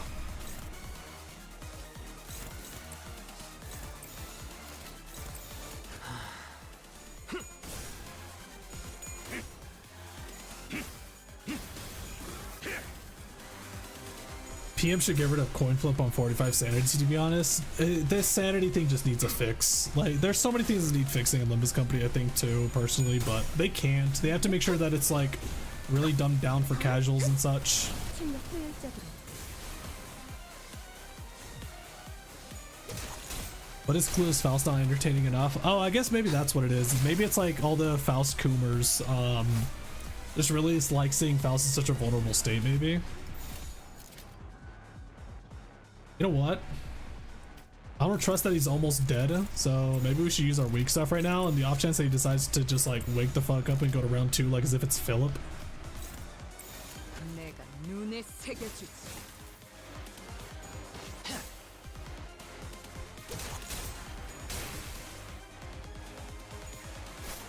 It's not just that she's vulnerable. He didn't die. But to tell me Don Quixote's about to freak out right here. It hurts, it hurts, it hurts! Yes, I love your boiling human blood, but this is too painful! This guy keeps regenerating no matter how many times we tear him to pieces. Ugh. Yes, I don't know if we can. The battle fatigue finally got to Gregor and Sinclair, who collapsed to the ground. The strange environment of warp trains was proven to be a significant help to the Blood Fiend's regenerative abilities. His fights been dragging on even longer than our battles at the K-Corp board checkpoint of the basement of Wuthering Heights. I knew that the sinners had all grown stronger since then, but I felt as though I stood before an impenetrable wall. Oh! Don Quixote continues to wildly pummel the Blood Fiend with her lance, breaking, stabbing, and crushing him every time a body part regenerated. I'm so hungry. Ridiculous, thy hunger is no justification for this massacre thou hast wrought. Shut up, you don't understand. You don't know how awful it is to survive on that disgusting blood for 200. No, I don't even want to think about it. Shut up, be quiet. No, I'm sorry, please, just let me have a sip. Just a small sip, please. It's all useless, no matter how many times you stab me. I shan't stop until all of thy flesh and bone and organs are crushed into a viscous, shapeless mush, never to become whole again. But the Blood Fiend's regeneration is powerful. He's regenerating as fast as Don Quixote is destroying him. He's regenerating at an insane rate. We can't. Ah, my kindred, my child. I have given thee new life, invited thee to this banquet. So do thy responsibilities. The blessings of a parent must be repaid, no? What can I do? Find their weakness, break their anchor, make them kneel and grovel before me in desperation, just as you had. Wait, I think I've got an idea. Wait, hold on, what? Oh. Is she going after Faust? Sasha began looking around wildly, surprised by Cassetti's sudden command. It's that the way they fight reminds me a lot of the way we prosthetic using fixers fight. Uh-oh. She's gonna go after Dante. This is prosthetic fixers slowly losing their sense of self-preservation, their limbs becoming no more important than tools to be replaced. These idiots act with such abandon as if they have multiple lives to burn through. Uh-oh. With nothing to protect, they throw themselves wildly into battles like moths to a flame, and forget to look after what's really important, like this little thing. One of her remaining arms Sasha picked up, the master card key Faust showed her in one of the previous cars. Don Quixote, stop her now! Oh, my parent, I offer this gift to you. Gah! Don Quixote immediately leaped at the fixer, but one of her arms struck her away with great force. Ishmael and Marisol, who had been holding Cassetti down, were no match for her strength without Don Quixote's fury. The Blood Fiend threw them both to the side and grabbed the key card. Uh-oh? This is the key to the first-class cars, my lord. With this, grow your army of blood bags to bring glory to the kingdom. Oh. Yeah, that could be a problem. No. Cassetti examines the master keycard with clear interest. Without that keycard, we'll be trapped inside this train for thousands of years until it reaches its destination. Dante, I believe myself to be trying my utmost to overcome this adversity, without access to Faust's knowledge and intelligence. However, without our loss of the master keycard, the uncertainty of the circumstance has greatly exasperated. At the origin of this obstacle, Faust took a deep breath as if she was about to take a deep dive into the source of all this trouble. Must be my over-reliance on Faust. From what I could tell, Faust has always been operating based on information she received from Faust, so a situation like this where she has to make decisions on her own has to be unfamiliar to her. But Faust is an admirable sinner with or without Faust. I'm thinking of the same thing about myself actually, that I might have been relying too much on that perfect Faust. But even without Faust, you still gave us good directions to follow after analyzing the information we brought you. Maybe uncertainty itself doesn't have to be a problem for us. Remember, thus the lack of plan itself becomes the plan? You said it yourself. I see. Indeed, among many, I am a Faust that believes in uncertainty. Our loss of the master keycard is but one of innumerable uncertain variables in the equation. The contract is, however, or the what? The constant is, however, that the Blood Fiend is just as desperate as we are. Thus the only option that remains as present is to compromise. You there, looks like thou art the one who's been regenerating your friends. Stop doing that, alright? Don't heal a single one of them, or I'll smash your precious key to pieces. Manager, Squire! To compromise with a villain as vile as that cur. I didn't have the time to regenerate Don Quixote's severe injuries just yet, and the rest of the sinners were already unconscious. The only sinner who could still move and talk normally was Faust, whom I just rewound the clock for. Yeah, let's do that. Very well, then. Very well. Then, Quixote, why don't we move this conversation to a different location? Only I will accompany Dante to this negotiation. I'll make my intentions clear now. Dante and I will not attack you there. There's no doubt in my mind that Quixote must be absolutely exhausted by the unending barrage of attacks from Don Quixote and the sinners. Faust's suggestion that we move this conversation to a different place thought the sinners must have been a sweet one. So wait, we're actually like... What's happening here? Just you two, huh? Yes, the freight car is immediately adjacent to this one. That is where we will further discuss what we... No. Are they gonna shove him into Mephi? There's no fucking way. They're gonna shove him into Mephistopheles. The freight car is immediately adjacent to this one. That is where we will further discuss what we have to offer to one another. That clock must be thy monarch then, And thou art one of the retainers. Correct. Very well, this will be a royal debate then. It is only right that a royalty talks to no one else but the one who is his equal. Manager, Squire. I'll be back in a minute, Don Quixote. Thus we left the incapacitated sinners of Don Quixote, who watched on with hollow, despondent eyes as we walked away. We carefully made our way to the freight car. So Faust, why are we doing this in the freight car again? Dante, this will be my first attempt at a gamble. What? With that, the door closed shut behind us. Oh my god. Let's go gambling! Bro, we're actually gonna shove him into Mephi. The negotiation. Oh, Don's so excited. Whoa. Oh my god! Oh my god! It is! We're in Mephi! I was about to say, it looks so much like Mephi. So this passageway leads straight into Mephistopheles. This is where it all started. This stupid bus awoke me from my slumber. If only this bus hadn't completely filled up the freight car, I wasn't planning to start the parade so soon or create a kindred here. Dante? The connection has been restored. Connection? Oh! The suddenness of her statement briefly knocked me off my train of thought. I looked at her and cocked my head in confusion. She replied with an even quieter whisper without looking away from the blood fiend. Boarding Mephistopheles has re-established my connection to Faust. Did you know that this would work? No, and as I have stated before, this was a pure incalculable gamble based on my own uncertain hypothesis. This success helps me somewhat comprehend Miss Rodia's fascination with gambling. She's unbanned from the Discord. A faint smile appeared on Faust's lips for a moment before fading away. Now that the connection has been re-established, I would like to make a complaint against the Gesellschaft management regarding the fact that they neglected to list the information pertaining to the loss of connection within the interiors of the warp trains. However, finding a solution to this situation takes precedence. I have much reason to believe that their omission was done on purpose, but I hope such is not the case. Faust gently advanced towards the Blood Fiend. Let us discuss the details of a compromise. What are you willing to accept in return for the Master Keycard? If thou wert just anyone, I would have wished to turn thee all into blood bags and drink every last drop of thy blood, but thou art unlike a common person. My wish is to maintain the secrecy of this kingdom of mine for as long as possible, and thine wish is to leave this place, right? Once I relinquish to thee this key card, and once thou returnest to your first class seats, we'll live here happily ever after like nothing happened. So... Is he going insane because he can't process the blood properly in this place? Or is it just the fact that he's been living here for so long? When the train gets here, you get off the train. Everything goes back the way they're supposed to be. How's that for a deal? Like nothing happened. Faust, what about the job we were contracted to do in the first place? Our memories and any signs of battle will be entirely erased upon our arrival. We will have no way to relay our news, whether one of success or failure. If we had the means to defeat him, then at least W Corp would inform us that our contract was successful after the fact. However, this current scenario will leave us with nothing to show for, not even the smallest hint. The contract will end in failure. However, what takes precedence over the contract is you and the Sinner's psychological stability.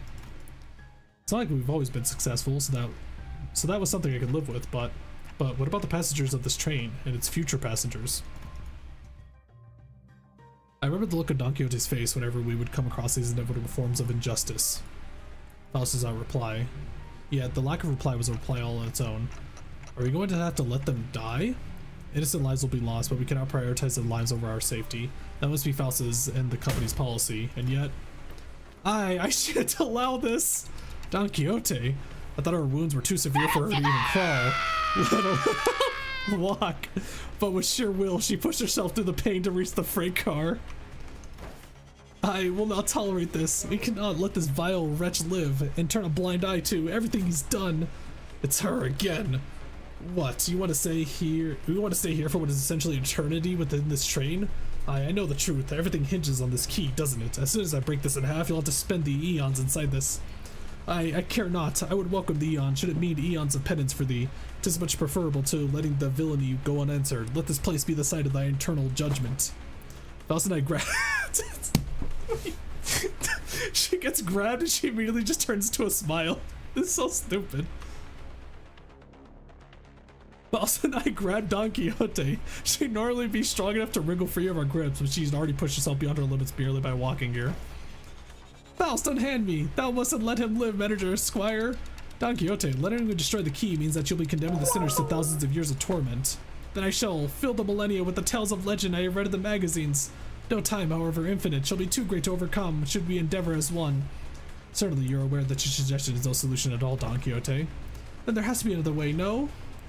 Thou art both possessors of great wisdom. Faust, Manager Squire, is there truly no path in which we may bring justice to the villain and the sinners remain unharmed? Her struggle begins to wane, but this was no acceptance, this was dejection. Wait, Don Quixote, no! In the commotion we felt to notice that the blood fiend had been quietly advancing at us. We let Don Quixote go at the last second, but we were a second too late. Oh, my dearest parent, forgive my transgressions of creating another without thy sanction. Thou shalt become the second kindred of mine. Seti screams incoherently as he leaps to Don Quixote, piercing her neck with his fangs before we even had the chance to do anything. Oh, I did not expect this to be the solution. Faust, what do you mean the solution? According to this information I had viewed in the past, and once again just now, it's... Dante, take cover behind me and remain absolutely still. And please do note that the other sinners must never hear a word of what is about to happen. Oh. Don Quixote levitates slightly into the air, the strings on her shoes unraveling as they slip off her feet on their own. Wait, what? What? She looks on with bewilderment as her running shoes fall to the floor. What? Her feet? What? And... God, Rocinante! I've always had this question swirling as the unfocused backstage of my mind. Why are you always so protective of the running shoes, Don Quixote? Running shoes? Ah. Does thou speak of our dear Rocinante? Yeah, those. I have battled through thick and thin, feast and famine with dear Rocinante, in sorrow and in joy, no matter the brutality of trials that hath struck me. It hath been a loyal steed by my side for however long it hath been in existence. She doesn't know how she got them? Ah, Manager Squire, wherefore hast thou not saluted Rocinante as well? This may be a rather auspicious occasion to do so. No, I think I'm good. Ah, be not so bashful, go on ahead. Look, Stinky, small girl is torturing TikTok with Stinky. Stinky they are not, scuffed as they might appear. Rocinante is in pristine condition. Also, thou shalt not address me as small girl. Evacuate, evacuate. Okay, don't tell me you go to sleep wearing those running shoes. I mean, Rocinante. Wait, is Rocinante like the pink shoes then, and the red shoes? Because I mean, like, this is the first time that we've had, like, living shoes, right? Oh, I've always been quite certain that someone so esteemed as the Manager Squire would care to ask me how Rocinante fares.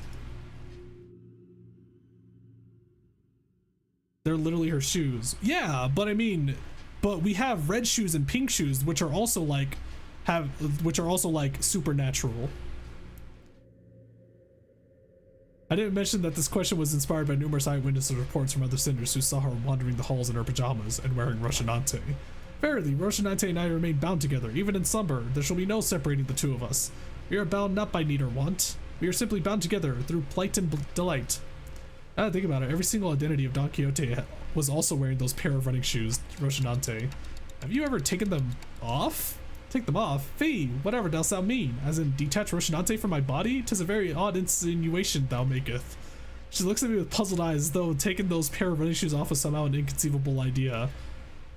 Is she just gonna become Unga because her shoes came off? They were something much more than just her favorite pair of running shoes, her odd attitude of treating something so far removed from common sense as something completely ordinary. What does Rocinante mean to Don Quixote? What even is that thing? Ugh. An overwhelmingly powerful pressure suddenly explodes, radiating in all directions. As a metallic stench of blood suffocates the bus, filling every corner of it with its sickening horror, then darkness. No, that's impossible. What the fuck? What? In all-absorbing darkness, voices are only light. Wait, why? It's animated. Why is it animated? They used to be holy shit. Is that the red feet? You're the second kindred. How did you? I should have felt your presence. I did think I saw a faint outline of an aura. I see a red aura and a long fur adornment of sorts. Through the streaming aura, I think I saw red eyes. You have committed the sin of filial impiety, transgressor. I know that voice, but I also don't. I've never heard it in such a low, imposing tone before. It speaks towards a lesser being, the blood fiend, shriveled and kneeling, trembling, pathetic. Mercy, O venerated ancestor. I beg for thee the mercy of the second kindred. I beg for the mercy of the second kindred. I beg. Wait, is she actually a blood fiend too? Wait, are the fucking shoes just inhibitors? Are you serious? The fucking shoes are inhibitors? Release my blood fiend inhibitors. Dante, release my blood fiend inhibitors. The schizo theory was true that she's a blood fiend? I wonder what considered her to be a blood fiend? Was it all like the people impaled in the background of her thing? Insolent worm. Ugh. Crimson droplets of blood slowly rises around the blood fiend's mouth before congealing and sealing his mouth shut. Her EGO? Oh, that's true. Yeah, her EGO was like also like had bleed effects and such. No language worming its way out of your maw shall be worth my ears. No, to commit the sin of filial impiety by attempting to travel against the bloodstream, to commit such abomination against your ancestor, I cannot well sanction your impudence of continued existence. Coagulate, then melt away. Cassetti's body begins liquefying into a slick stream of blood, his form curdling and crumbling, then dripping to the ground. Rapidly yet ponderously, like that ice cream Don Quixote loved so much, melting away on the floor, heated up under the searing sun. You. Don Quixote turned to look at me, who was still on the ground after being thrown by the shockwave, and with a cryptic look of piety, she uttered something. Indeed, you must be the promised timepiece. Something I couldn't quite understand. Rocinante to me. Rocinante, I beseech you. I carefully reached out, grabbed her shoes, and slipped them onto her bare feet one by one. One day, she stumbled and slumped to the ground. Well, shit. She's still short? Why would she not be? She literally took the boots off. She's gonna become shorter then.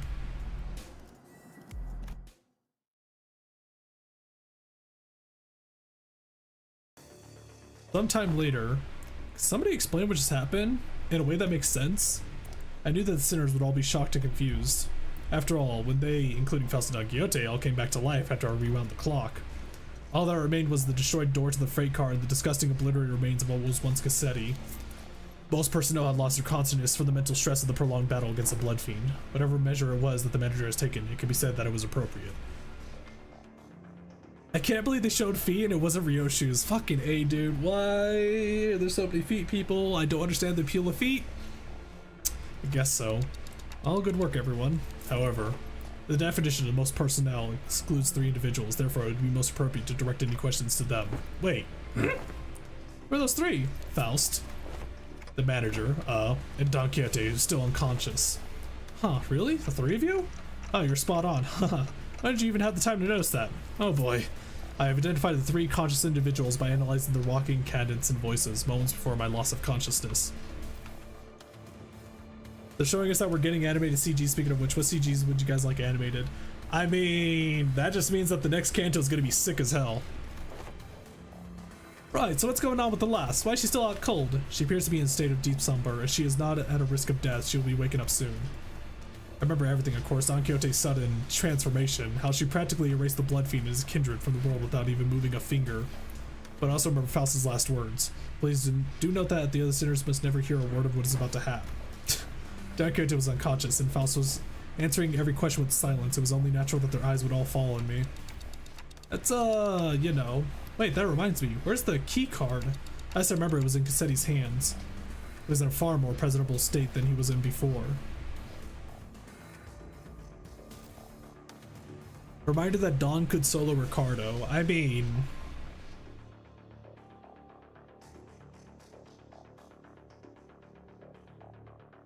Don won't awaken an EGO?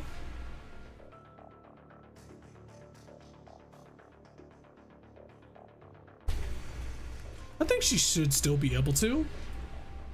I mean, we don't exactly know. God, oh my god, Don Quixote's so fucking old then? Holy crap. Dawn is actually the 5,000-year-old vampire. She's the 500-year-old vampire meme.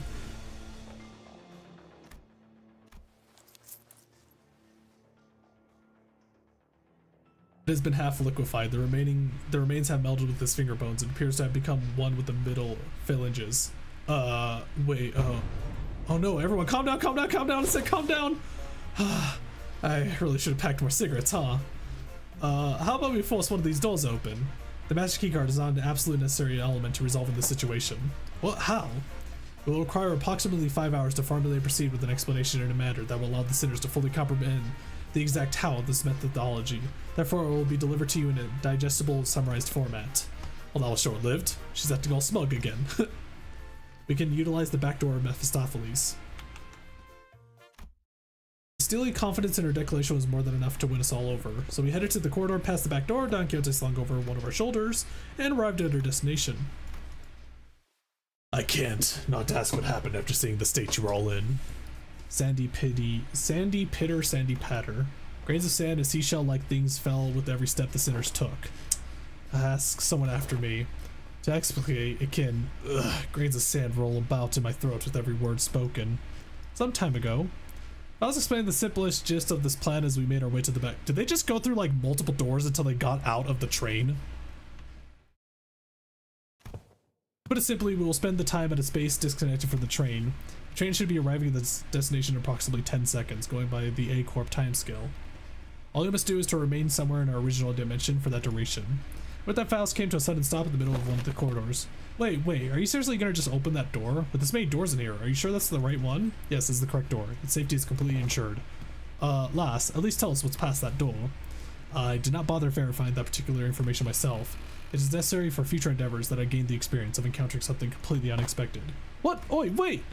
Faust did not wait for Heathcliff to finish the sentence before jerking the door wide open. Now please enter through this door. With Faust's stern command, we quickly walked to a building that looked like a derelict abandoned hospital of sorts. I think we walked into the middle of a sandstorm. Huh? Are we supposed to be indoors? How the heck is this even happening? I can't even open my eyes. Tui, got sand in my mouth. Wait, no way, is this a sandstorm? But aren't we inside a building? 5, 4, 3, 2, 1.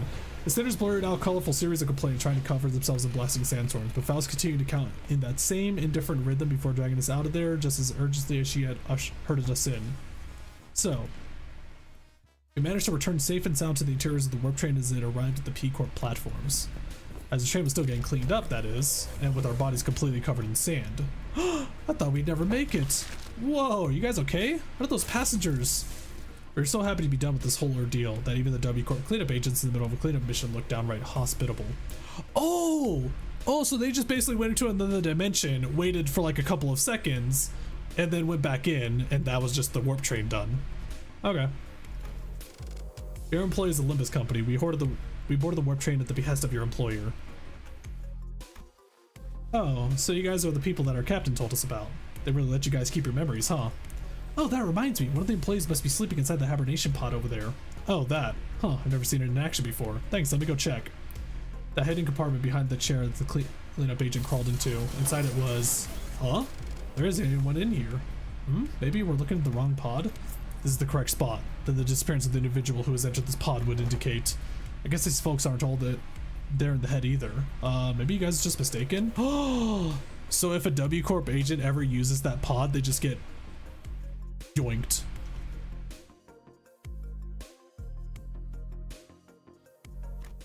I doubt that. Yeah, so you must have suffered from a momentary collective hallucination caused by fatigue. Very well then, we will see ourselves out. Faust cuts the conversation short before the other sinners begin asking too many questions. Shot out or erased, yeah. Now that I became intimately familiar with the meaning of that gesture, I followed her to the outside without another word. Have we arrived? Rise and shine, lass. Had enough nap yet? I see. I will hear the details of the incident on the bus once we're traveling again.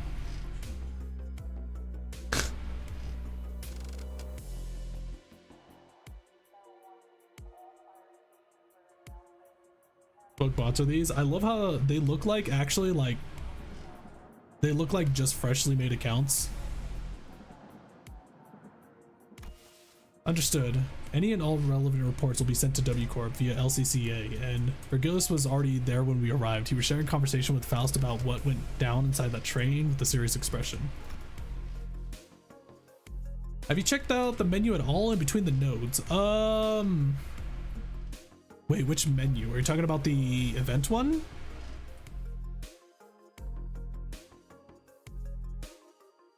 The event menu. I will now leave with Carol and watch them unfasten Mephistopheles from the train. The minute hand on the manager's head seems to be desperately signaling me that they have a lot of burning questions to ask you. Allow me to give you two some space. It updates based on progress? Ah.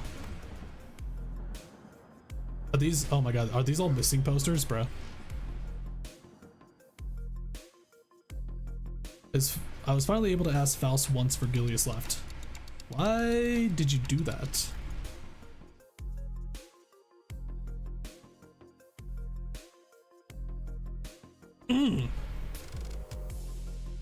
Faust's body was quite literally blasted to pieces from the sheer explosive pressure that filled the room the moment Don Quixote's shoes came off. It was as though she knew that it was going to happen, because it was the preferable course of action to having the same explosive demise occur to your body instead. I do find it regrettable that you were made to turn the clock despite my knowledge of the high likelihood of my death upon that occurrence. No, I'm not blaming you for that. I just want to know how long you've known that Don Quixote is. That is something I've been aware of since the LCB was first established. The same could be said of Virgilius, of course. However, it was by the will of the LCA superiors that this knowledge remains withheld from the manager until the appropriate moment. And that appropriate moment was back there. According to my private judgment, yes. Well, as my connection to all communications, including one to Faust, had been severed, I was not in a position to receive the headquarters authorization for that action. Right. Though the full truth may remain obscured still, we are once again returned. Returned, that was a layer word.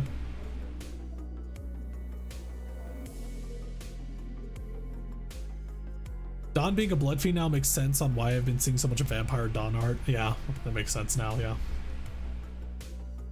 We've returned to one of the warp platforms in our own dimensions. We have returned to our daily lives and speculating about what's next in our path, and the usual Faust, reconnected to Faust, has returned. Yes, Faust has replied to Yasang's nebulous wording with a quiet affirmation. Please, do not take this query with any great import with a mere jest. However. Do you suppose I shall see her again? He shot a puzzled look at Yasang. In a way, it was quite the pleasant encounter, was it not? Yasang mused ambiguously before leaving us. Was Yasang just flirting with Faust there? Whew. Yasang likes Faust. Sure. The incident at the warp train was such a chaotic mess that it felt shorter than it really was, but I also learned so much about so many things. But it's too soon to start racking our brains about what kind of nonsense trial we were about to face in P Corp, so I decided to enjoy this momentary peace. How do we find ourselves in P Corp? Wherefore is my throat so parched? Actually, wait, I haven't even really took a good look at P Corp, have I? It's like Gotham City. I'm too tired to explain. Chiquita, you missed out big time on one crazy adventure. Huh? Ah, that vibrated the last few grains of the sand out of my ears. The cinders look at Don Quixote's bewildered awakening, grinning. There's no way to know what we'll be facing here in District 16, where P Corp is located, but we got this, right? The same faith I saw in the Faust who believes in uncertainty rises within me, too. I looked at Faust, only to see that Faust was looking at me as well. She nodded at me with her usual, barely noticeable smile, and I gave her a light nod back in return. Time to go find ourselves another golden bow.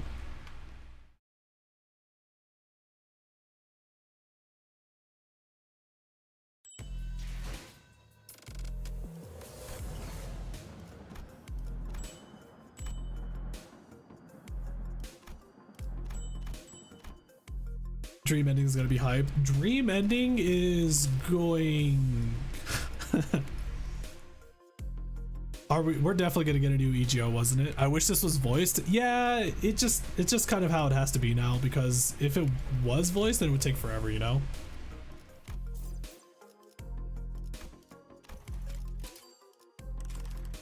So do you just grind out? Do you just grind out tickets by fighting the final boss here? I'm surprised it's not like a mirror dungeon.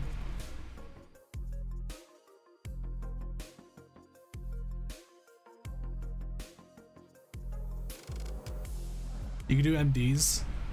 Oh, so there's gonna be an MD pack at the I mean, you only do that once though. Once a week. How much time do I have left? I do not have enough time to do a mirror dungeon run. So tomorrow, I think what we could do is we could probably do a mirror dungeon run, and then we can go to Library of Ruina.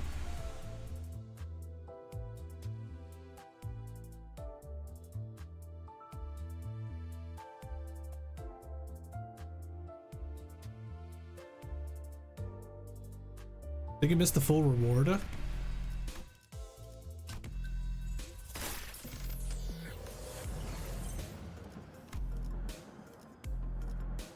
What full reward? What am I missing?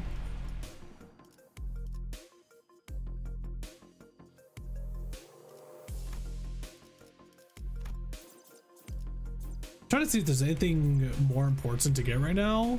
Wait, what is this? Wait, how do you get... Did I already get this or something?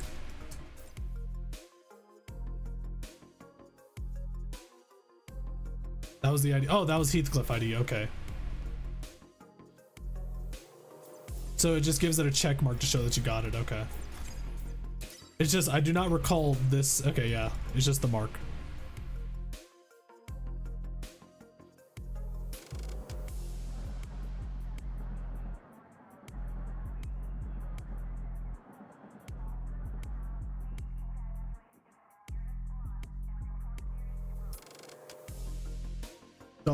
Gotcha tickets for Walpurgis is definitely important. Is there? I guess. Oh my God, there's like 20 of them. Jesus, holy crap! There's gonna be so much grinding. God damn it! I don't want to grind. I feel like I just finished Time Killing Time like a couple of days ago. Did you get blue tickets first?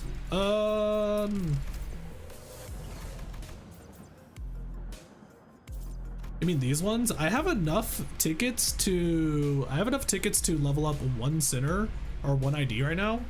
So I don't think I need it just yet, but yeah, I'm definitely gonna get everything in here. I'm literally gonna get everything before this event ends. Which is, it ends in a month? Oh, we have so much time, yeah. Mirror hard once a week is probably enough. I'll probably just do my mirror dungeons once a week, and then I'll pop in and start grinding like crazy at the last week or something. New MD events and gifts are kind of cool. They do give you a lot of stuff. Oh, you're talking about there's events in the mirror. Wait, is there like new actual events for Murder on the Warp Express for the mirror dungeon, and there's like new EGO gifts?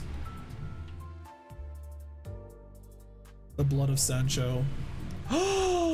Oh shit, she ate Sancho. Oh, she ate Sancho. Oh shit. Oh my god.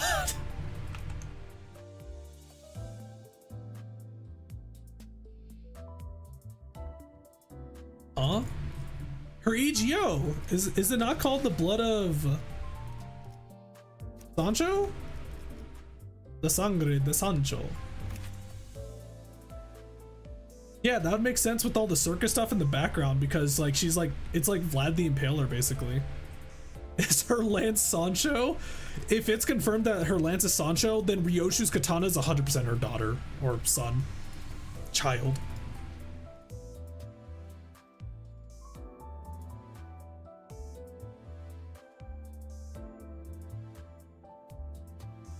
Yes. I mean, I'm just wondering just how old Don Quixote is now because it sounds like, considering how the other blood fiends treated her, it sounds like she's a super old blood fiend. Or maybe blood fiends aren't actually that old. Maybe like they're actually kind of a recent thing. Her shoes like her shoes are literally blood fiend inhibitors. She's actually fucking Raiden. Dante, turn off my shoe inhibitors.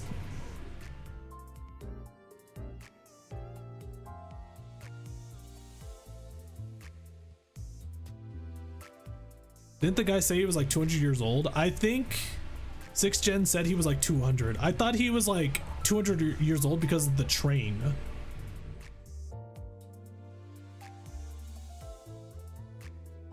Didn't blood fiends happen after Aiden's Light or am I stupid? So the first time we seen a blood fiend was Roland, and the earliest blood fiend that we know of is Roland and Angelina hunting down Elena. That is the oldest one that we know of.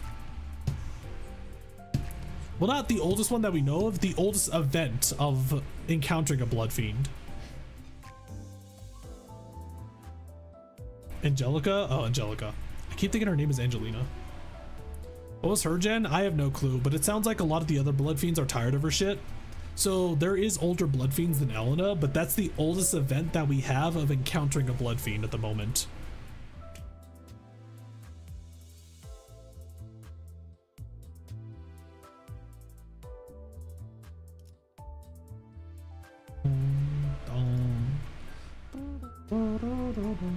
Elena was a blood fiend, then distorted into a blood fiend. Yeah, that's the part I'm a little confused. Like, was she she was a blood fiend beforehand, but then her distortion was just becoming an even bigger blood fiend, basically.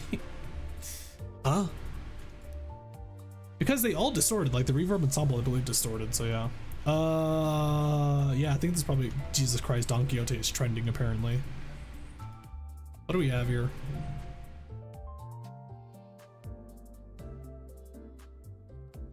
Oh, this meme makes so much more sense. I remember seeing the top part of it.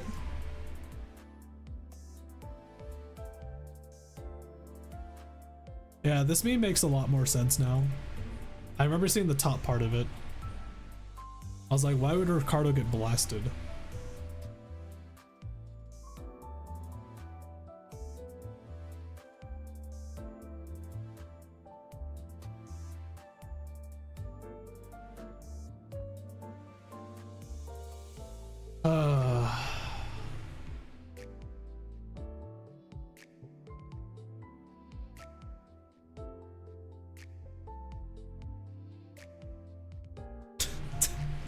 Her stupid pose.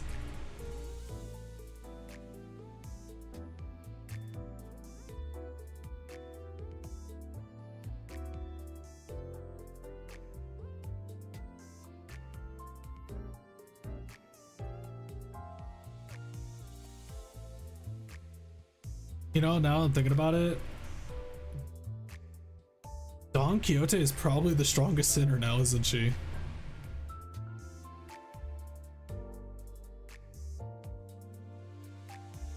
I still hope for a Queen of Hatred Dawn. Yeah, I don't see why that still wouldn't be a thing. And one of the oldest. Probably the oldest, yeah. Probably older than all of them combined even.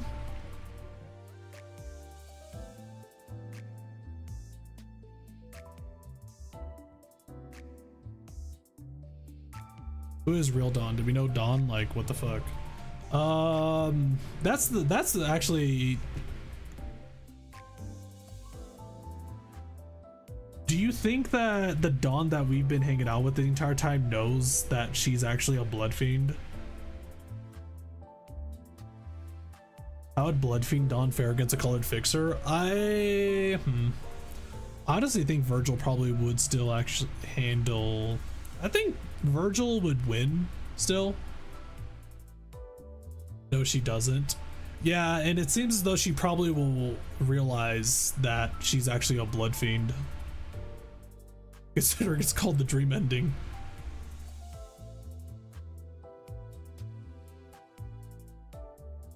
Does Dawn we know even exist? I mean, of course it does. It's just a separate conscious, pretty much.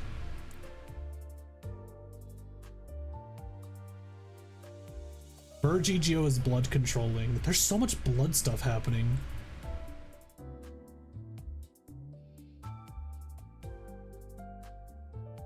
Oh my gosh, maybe that's the reason why they actually like thought Virgil was the perfect person. Because like having somebody like Dawn walk around and such without like a leash or a handler sounds very dangerous. So it's like, who actually wins? Who actually wins in controlling the blood, Virgil or Dawn?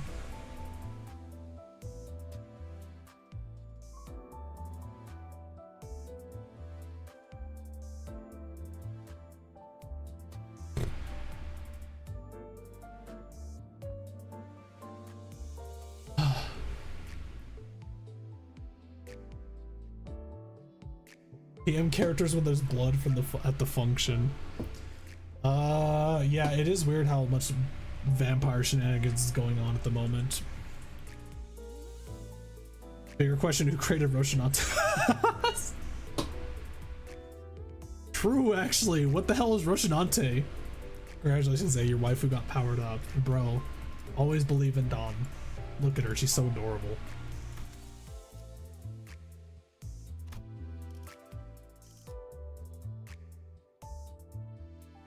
What happens? Oh my god, what happens if when she does become a blood fiend, she actually turns into like hag tier?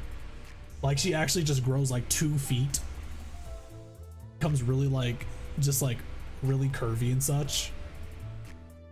Even more curvy actually. Don Quixote is actually pretty freaking curvy thinking about it. She has to stay 4 feet, that'd be really funny. I just noticed the shadows in Don Yu-Gi-Oh's. What, the impaled bodies in the background?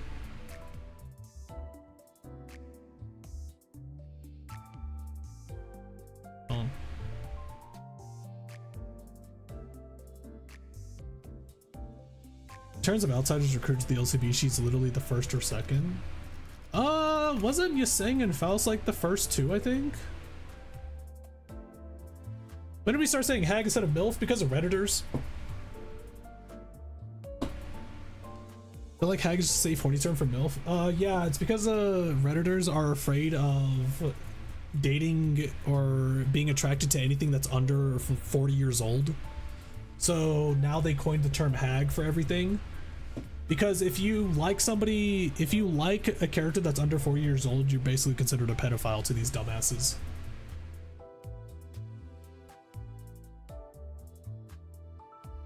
A sad state. It's just how these retards think. It's kind of wild. Faust's in company's thing was very much needed to work the mirror. So they're the first 2 people who were recruited, basically.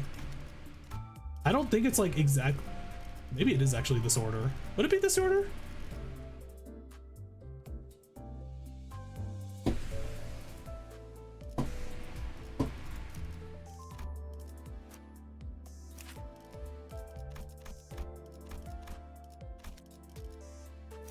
You know, I didn't even really see just how strong this is. Sim 10 charge count to gain coin power +2. 510, that's a 19.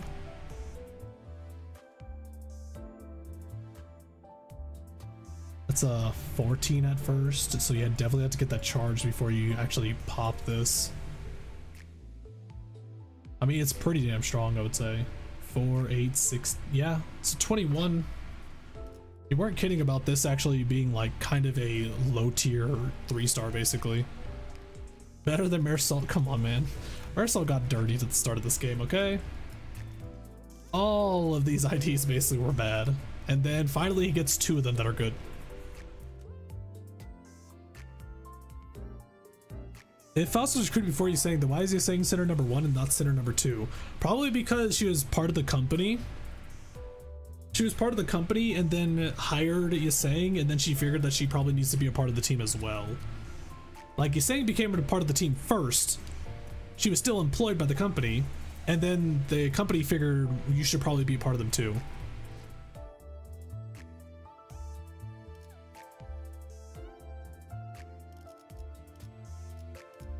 Dead Rabbit's boss. I forgot about this one.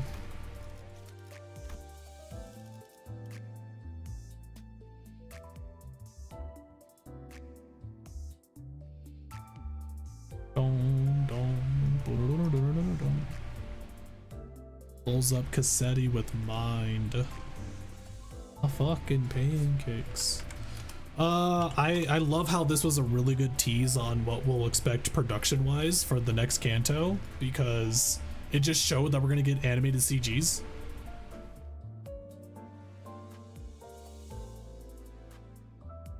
Curious about Dawn's motivations. Blood's fiends seem to have some serious self-loathing at times.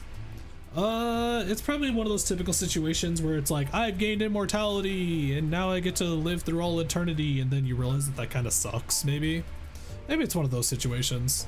That tends to be the typical thing with vampires. Really like this Intervalo. It was cool.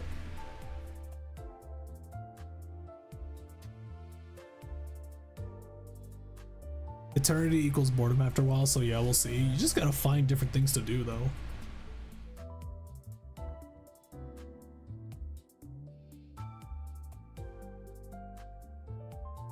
Like, at some point, you just figure out, like, you just do every single hobby. So then you start creating the hobbies yourself, you know?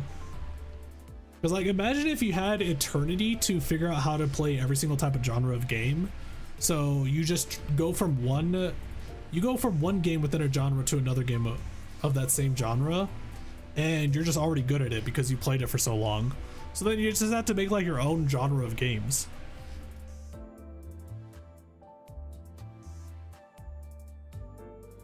I'll be honest, I would prefer just good old Dawn over Devil May Cry protagonist Dawn. Are you talking about this, like, super serious Dawn here? The blood. You prefer goofy Dawn over Blood Fiend Dawn, basically. I mean, that makes sense. The goofy Dawn is adorable and fun, whereas this Blood Fiend Dawn just seems like super serious. Although, who knows? Maybe she might act a little goofy later on. You know?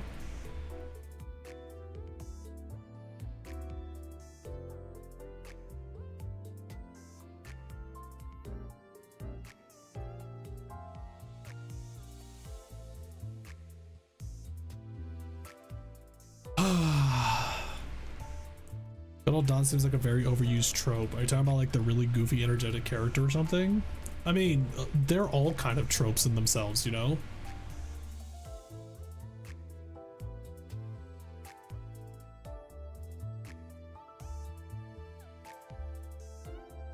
Normally, no Blood Dawn just went fuck you and melted him. Yeah, she woke up, got pissed off that a lower Blood Fiend tried to take her as its kindred, and then she just said fuck you. We didn't really get to see, like, the full personality of Blood Fiend Dawn.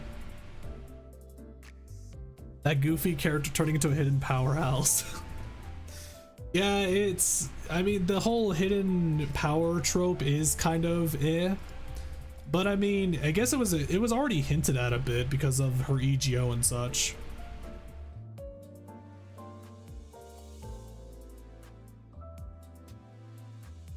I do remember hearing about people were speculating that she was a blood fiend. I completely forgot what was the evidence for it, and yeah, it was her lance. I think Ryoshi knows that Dawn is a blood fiend.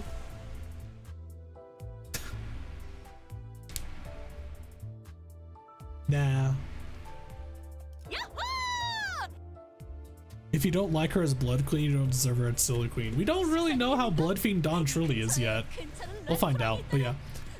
Dinner dessert. We're gonna be done here for now though, guys. Thank you so much for being here for the stream.